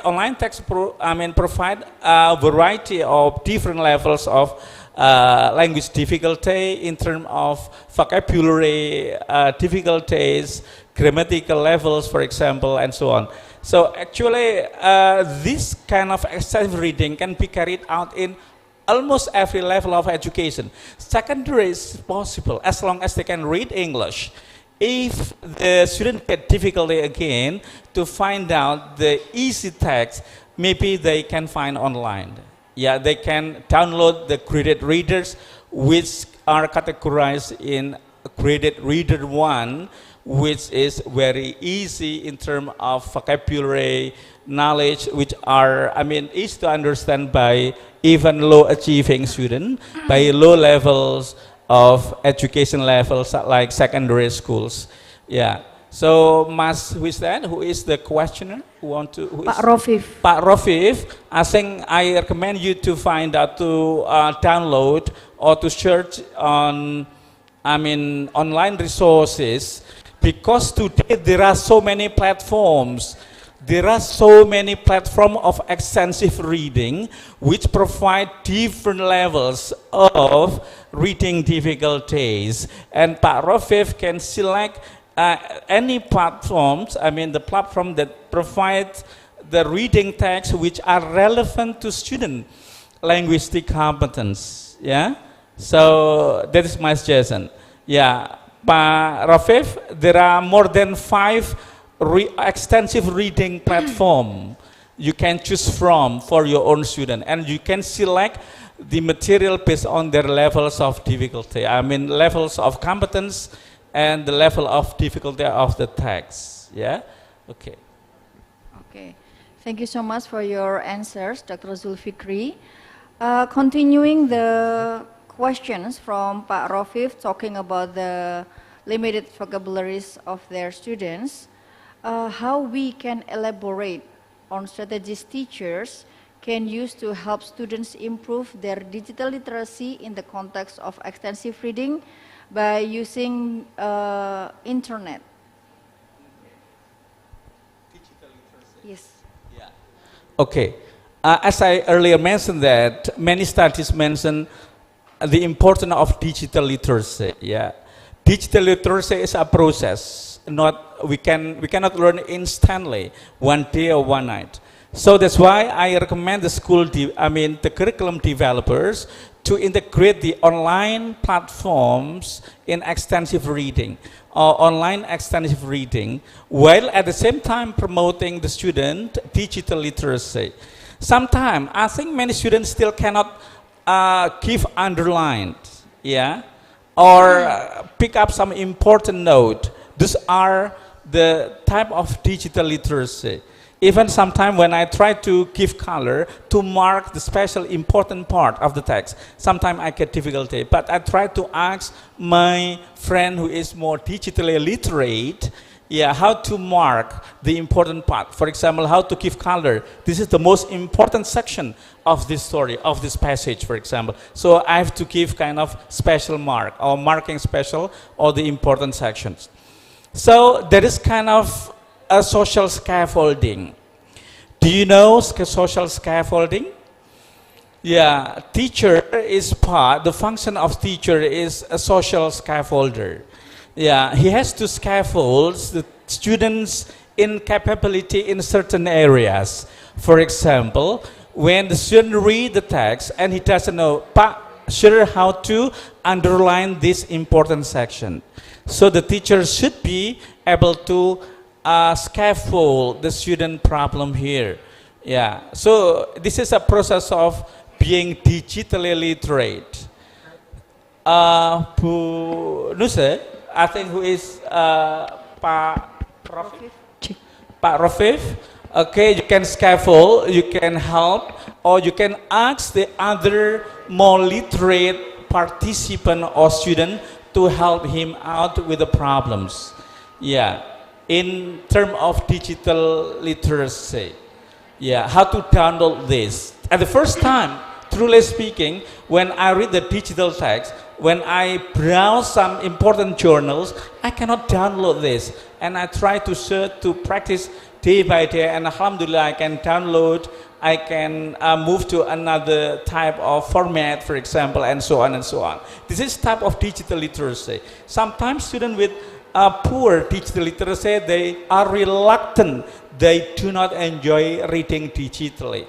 So again, one of the strategies is by scaffolding from the teachers or from the more competent student in the classrooms. Okay, well, that's a very strategic answers, because you will use your knowledgeable others to help other students to build their reading comprehensions. Yes. Okay, another questions from online members. There's from Ibu Fitri Awaliatus. The question is, how to build students' reading motivation to students who have kinesthetic learning style. Kinesthetic learning style. Right. Yeah, kinesthetic. Yeah. Sometimes students with kinesthetic types, maybe they show different style of learning. Yeah. They show different preference of learning, even when they choose the text, for example. So again, in this digital age, there are so many kind of texts. Text is not always written, but there is kinesthetic text, probably the text that can move, yeah, running text, for example.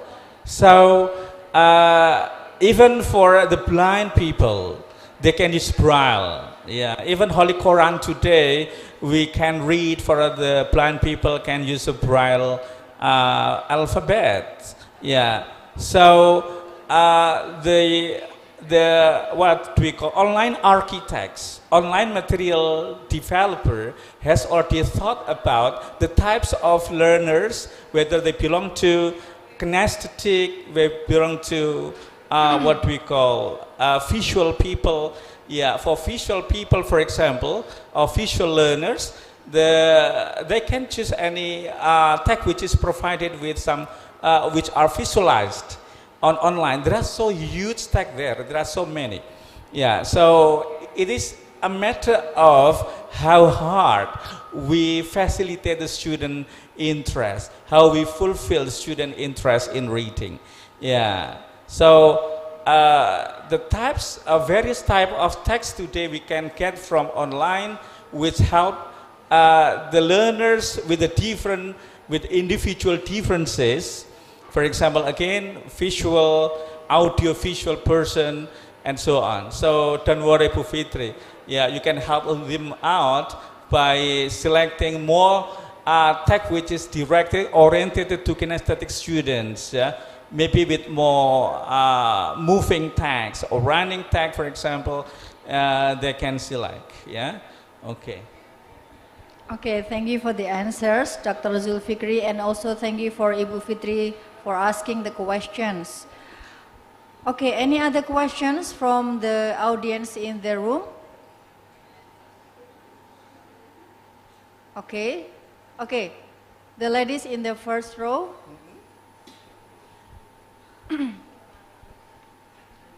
Please state your name and also your question. Okay, Assalamualaikum warahmatullahi wabarakatuh. Waalaikumsalam warahmatullahi wabarakatuh. I'm Sabrina Dwi Azara from Unisma. I would like to ask about these issues. So schools in Indonesia have a large number of students in one class. So how can we identify students who may need additional support or alternative approaches to these extensive reading activities? Thank you. Okay, thank you for the questions. If I'm not mistaken, Mbak Zahra, yes, correct? She asked about how to manage large number of students and also their needs to extensive reading. Okay, good. Yeah. Today, for example, Unisma has conducted what we call diagnosis tests. Yeah, Alhamdulillah, from I don't know from what year, that especially this time, inshallah this week we are going to conduct kind of diagnosis test to find out, to diagnose student need. Yeah, you know that every learning at the beginning should have kind of need assessment. Yeah, need assessment is the strategy or the effort to find out the student learners' conditions, the competence level, the type of learners, and so on and so on. Okay, and how about in relation to extensive reading? Yeah, for example, after we map out the student competence, the student 90% belong to the low category, belong to visual persons, for example, belong to more self-introvert person or extrovert person, for example. So we identify all, and then we can design kind of extensive reading which can accommodate all of this type of differences. Individual differences in any context is very common. It's very common. Even there is very interesting statement from educator who say like this. Even though the class is only, for example, 10 students, but the class is very complex community you have to serve. They are from different educational background.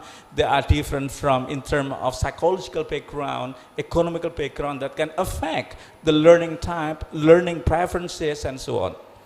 So, and then what should we do now after we map out student characteristics, student special need, for example, and then we can select, as I told you, that there are, if I'm not mistaken, more than 5 online extensive reading platforms. So we can, for example, this group belongs to this category, and this type of platform is more relevant. So you can provide this. I think this is for you, I think good. So you can select the text from this platform after we map out the student characteristics. So diagnosis test is crucial in every steps of language learning or in any learning, in mathematics and so on. Yeah, because before we teach, we have to know the characteristic of student, the student competence level in mathematics, for example. So we decide the curriculum after we know the characteristic of students. We cannot directly just, this is for this class, no way.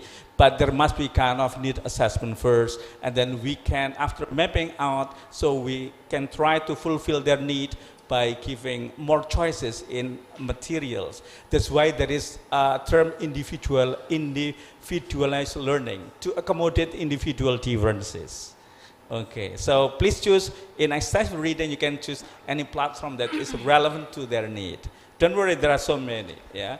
Yeah, in my latest article with Bu Henny, I think, yeah, I have shown Bu Henny in 2022, yeah, talking about the effect of online extensive reading on student writing achievement.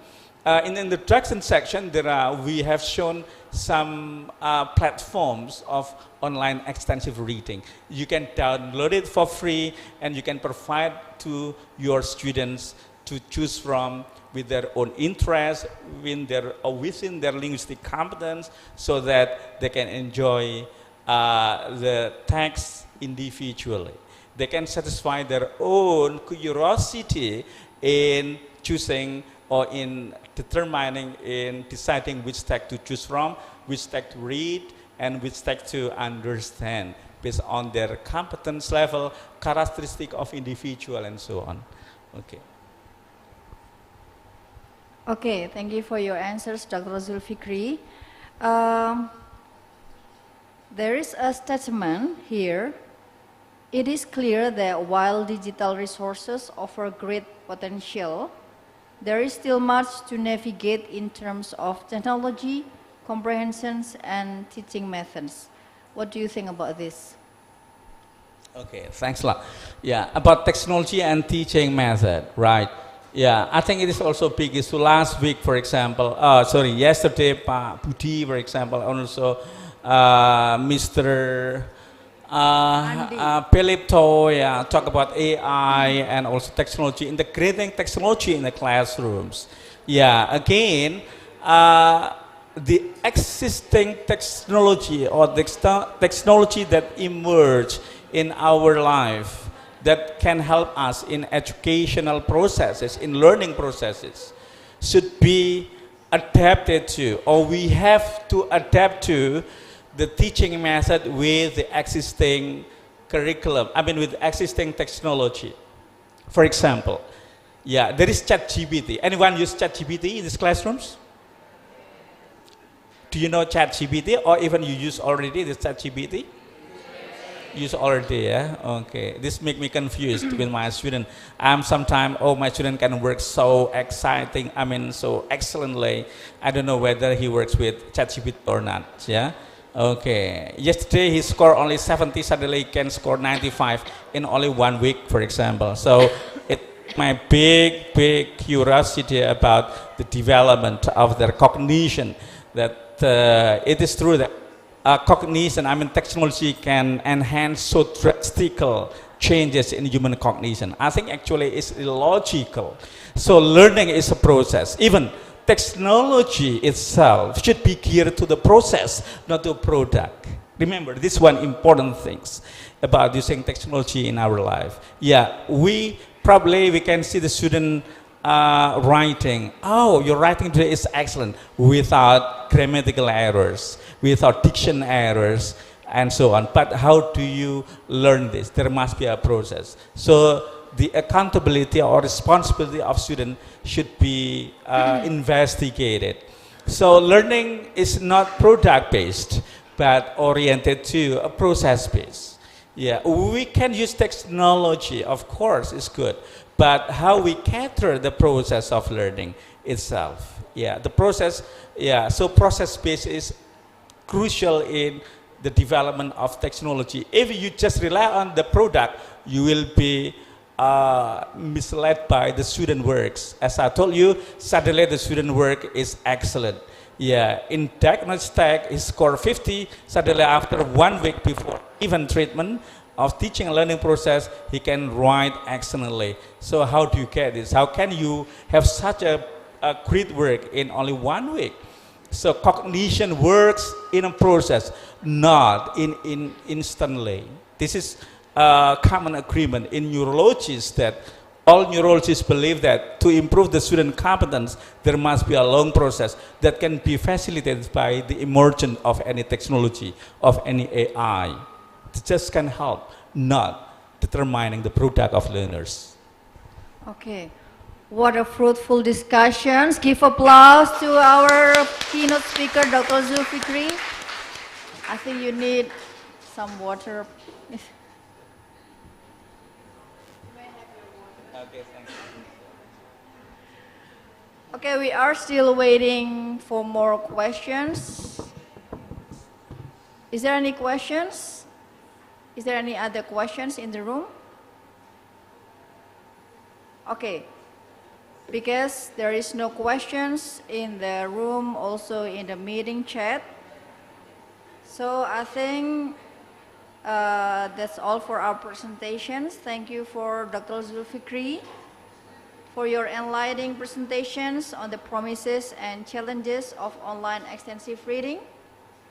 Your insights into how we can bridge the gap between digital and printed text, especially in terms of improving digital literacy, have given us much to think about. We look forward to further exploring these ideas in our own educational settings.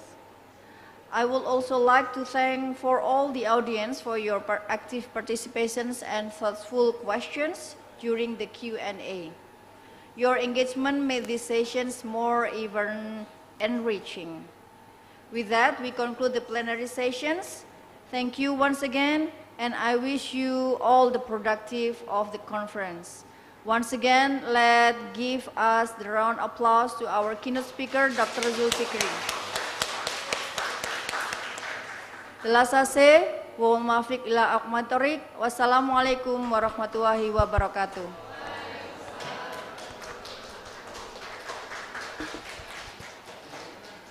For the agenda, I will give to the master of the ceremony.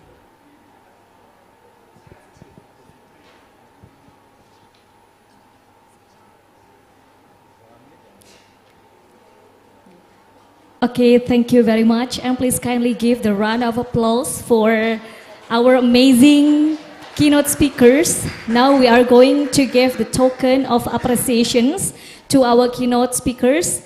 Kindly please Ibu Fitri as the chairperson of ICON-ELT and Pak Eko Soehartoyo, please kindly to accompany Ibu Fitri to give the token of appreciations to Bapak Dr. Zulfikri MPD.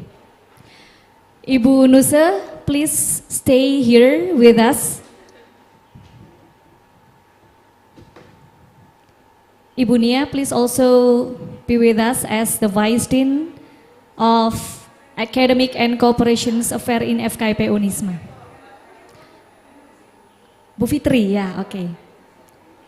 Okay, ladies and gentlemen, so this is a token of appreciations for our keynote speaker, Bapak Dr. Zulfikri, MPD. Ibu Nia, please join to group photo session. Pak Yunus, Pak Yunus, okay, Pak Yunus, please kindly join with us as the Vice Rector 3. Also, he is the senior lecturer in our English Education Department study program. Terbang melesat, okay. Don't forget our best and new pose of terbang melesat.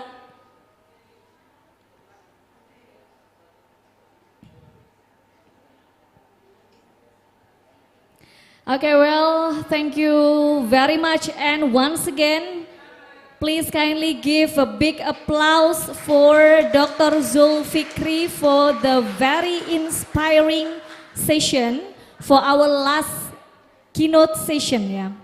So this is such a pleasure hearing a different topic of perspective in the global trends in ELT, especially in the online extensive reading. Also, we would like to say thank you very much for Ibu Nusa Alia Rahmati MA Sol as the moderator who have guided the last plenary session. Thank you.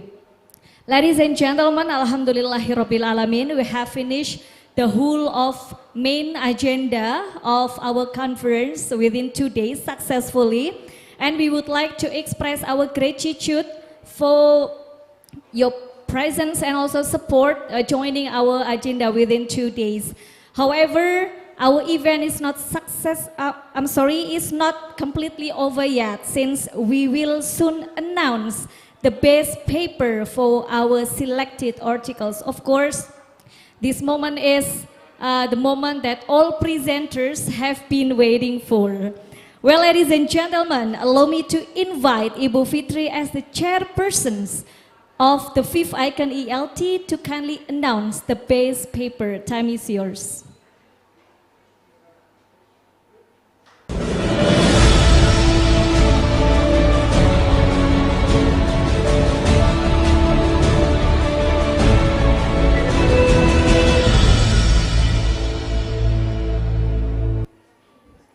Bismillahirrahmanirrahim. Assalamualaikum warahmatullahi wabarakatuh. Good morning, everyone. How's your day? Great. Okay, Alhamdulillah. We are so happy having you here. Well, on behalf of the organizing committee, again, I would like to express our gratitude to all the speakers, presenters, and participants who involved in the 5th ICON-ELT. We do hope that you really enjoy the conference and gain valuable insight from insightful presentations and discussions that we have had so far. Well, ladies and gentlemen, now it's my great honor to present one of the awards in this conference. We call as a recognition of or the accomplishment for the best research paper. For your information, actually we have received numerous outstanding papers, and each contributing to the advancements of knowledge in English language teaching. So we know that selecting the best research paper was not easy task, so we would like to extend our gratitude to the distinguished reviewer for their review and evaluation. Well, without further ado, I'm proud to announce the awards for the best research paper. The best research papers goes to so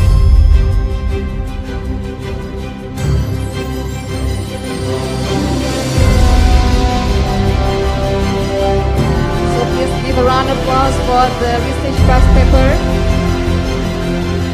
Congratulations for for the best paper entitled EFL Pre-Service Teacher Pedagogical Competence in Micro-Teaching Class, Expectation and Challenges. Best paper for journal. The next one is best paper entitled Students LED Grammar Class, a qualitative explorations of implementations and students feedback. Best paper for Atlantis Press Proceeding.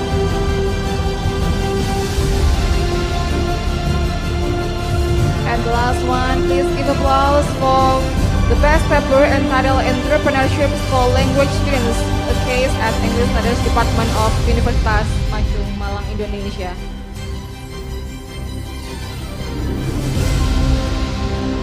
Well, thank you very much, Ibu Fitri, for the announcements of base paper. So we kindly invite Ibu Siti Mafula to please come forward to receive the token of appreciations as the base paper for journal publication.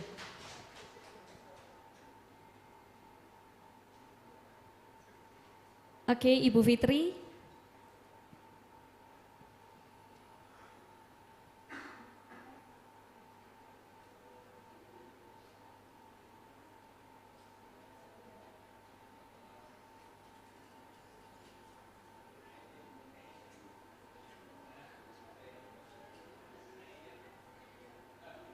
Okay, so Ibu Siti Mafula is from Unikama, Universitas PGRI Kanjuruhan, Malang.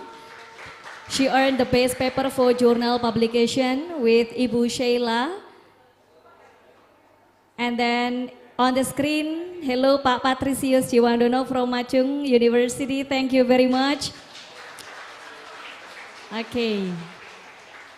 Congratulations for having the predicate of the base paper for the article in EISSN proceedings. Thank you. Well, thank you very much. Congratulations for our best paper winners. Once again, please kindly give the round of applause for all winners that has predicated as the best paper or winners.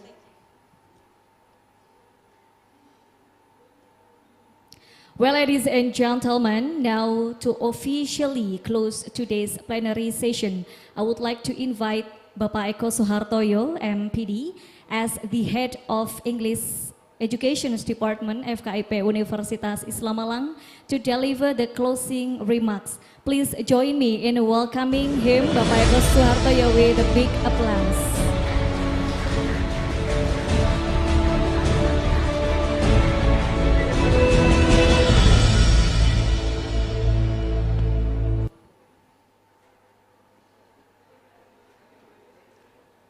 Thank you.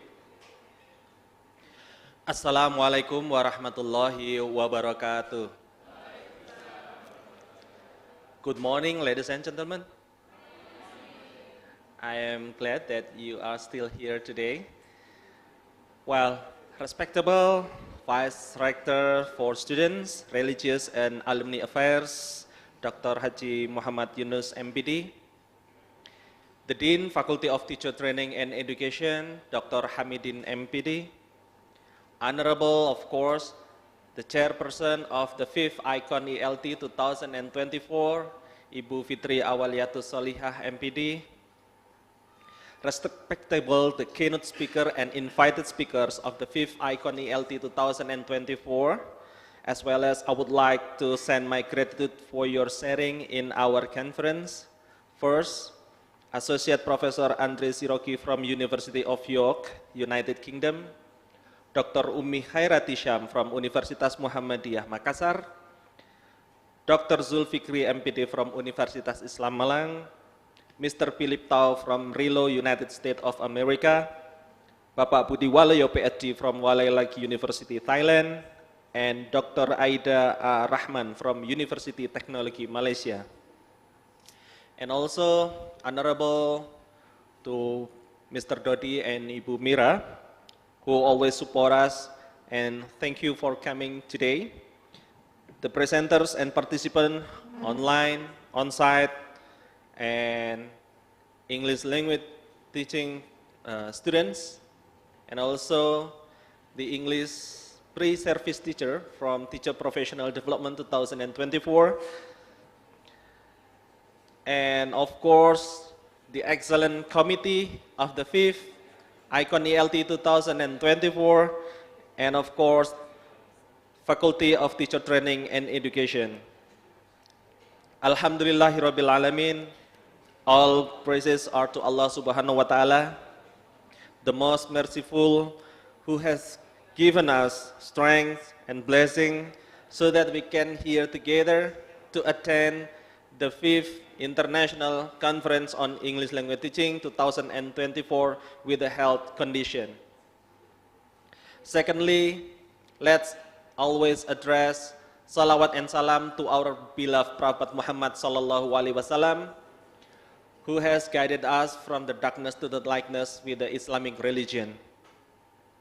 Ladies and gentlemen, we have witnessed over the past 2 days an incredible exchange ideas under the theme Global Trends in ELT with our experts from UK, USA, Thailand, Malaysia, and of course from Indonesia. This conference has truly demonstrated the power of collaboration and the importance of staying connected as we face both the evolving and enduring challenges in the field of English language teaching. And our sincere appreciation goes to our keynote speakers, all presenters, all participants for their valuable contribution, which have enriched our understanding of the global trends in ELT. I would also like to extend my deepest thanks to our organizing committee, the yellow ones. Give a round of big applause, please. And of course to our sponsors, co-host partners, journal partners, and the most importantly to all of you, our participants who have made this conference as a resounding success. We also encourage you to continue sharing your interest in the research throughout the upcoming conference, the 6th ICON-ELT 2025. That's why we'll be waiting for your presence again in the Unisma next year. Ladies and gentlemen, by saying Alhamdulillahi Rabbil Alamin, I officially close this year's conference, and of course, I look forward to welcoming you all to the next year, where we will of course continue to push the boundaries of what we can achieve together. I think that's all from me. Wallahul muwafiq ila aqwamit thoriq. Summa assalamualaikum warahmatullahi wabarakatuh. Thank you.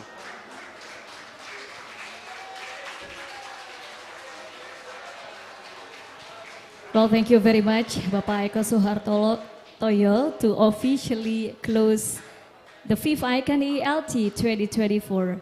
Ladies and gentlemen, we have now come to the end of the 5th International Conference on English Language Teaching 2024.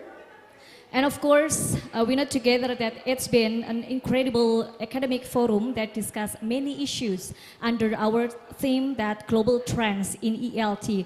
We would like to express our deepest gratitude to all the keynote speakers and also invited speakers, of course, participants, presenters, and all the organizing committee for making this event or conference a great success. Please kindly give a big applause for all of us. We also extend our appreciation to all those who attended both in person and also virtually. Thank you very much for joining our conference fully in 2 days. And of course, your presence, your attendance making this conference truly global in nature. As we close, we encourage you to continue engaging with the knowledge and ideas shared here in our 6th ICON-ELT next year in 2025. Of course, we look forward to seeing you all at the future conferences and wish you all the best. Once again, thank you very much and have a wonderful day. Wallahul muwafiq ila aqwamit thoriq. Wassalamualaikum warahmatullahi wabarakatuh. Okay, thank you very much for all the online presenters and also participants. You may leave this meeting. Or probably our IT team will take the pictures in the Zoom meeting, and especially for the on-site presenters, also participant, please kindly come forward because we will take the group photo sessions together with all committee and also the participants. Silakan Bapak Ibu bisa kita menuju ke depan, kita bisa take picture bersama-sama seluruh panitia dan juga peserta yang hadir. Silakan Bapak Ibu. Okay, please Bapak Ibu kindly move and come forward for our group photo session. Untuk PPG students, silakan bisa join bersama kita semuanya untuk photo session.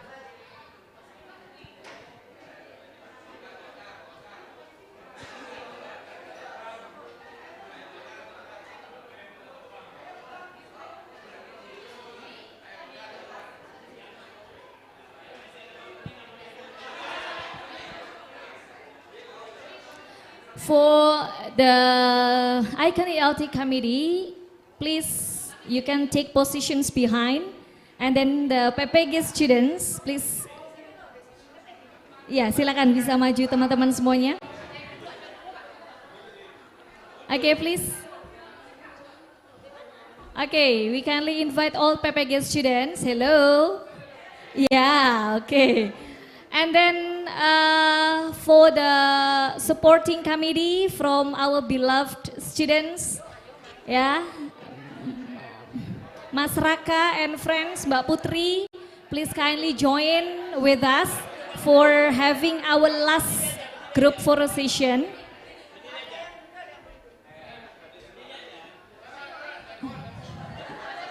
Okay, I think better stand up. All of you is stand up.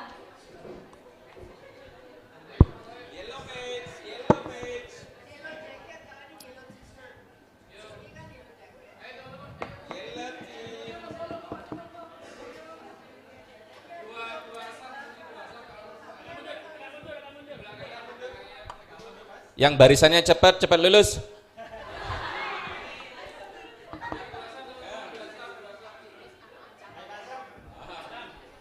Satu. Oke, mungkin yang paling depan bisa agak setengah jongkok ya.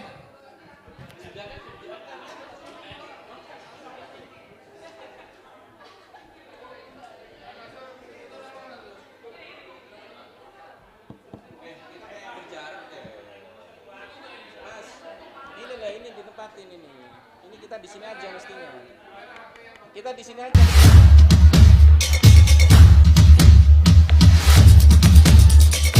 Okay, this is our recap video for the whole agenda in our 5th International Conference.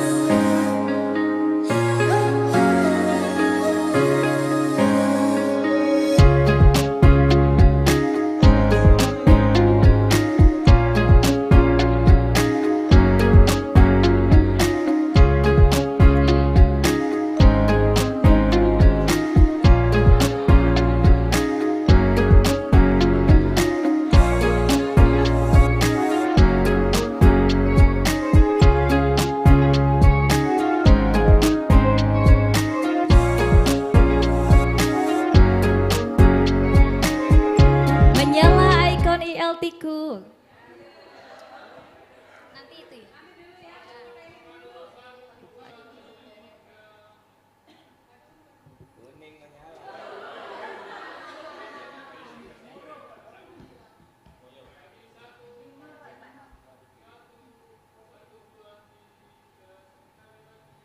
Oke, 5,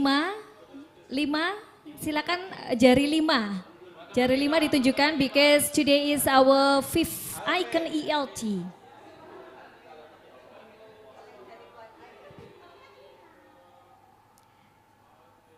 And then terbang melesat.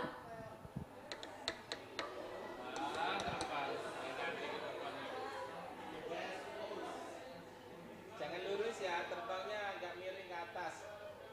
Nyungsep. Ini melesat bukan meleset.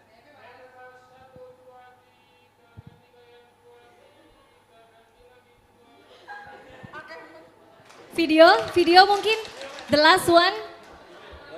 Oke.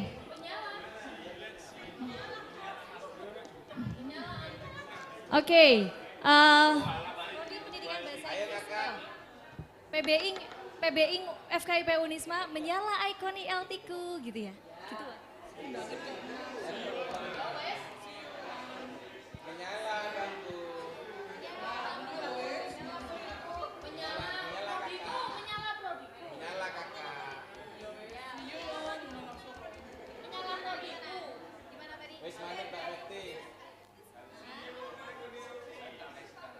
Menyala prodiku, see you next year gitu aja wes ya. Ya.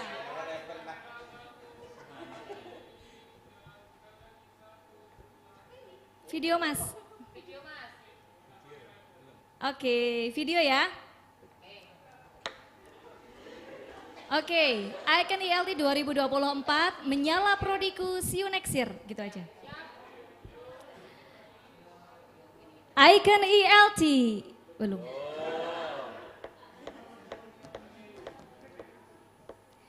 ICON-ELT 2024.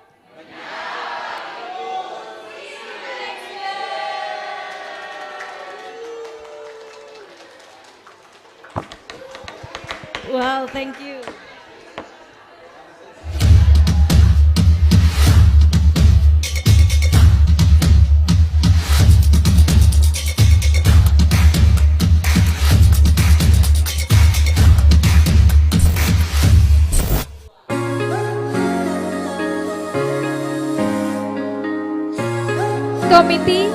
Conference committee, kita foto dulu karena tadi ada yang nggak ikut foto.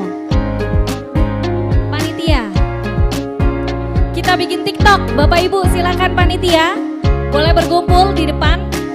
Kita bikin TikTok bersama-sama ya.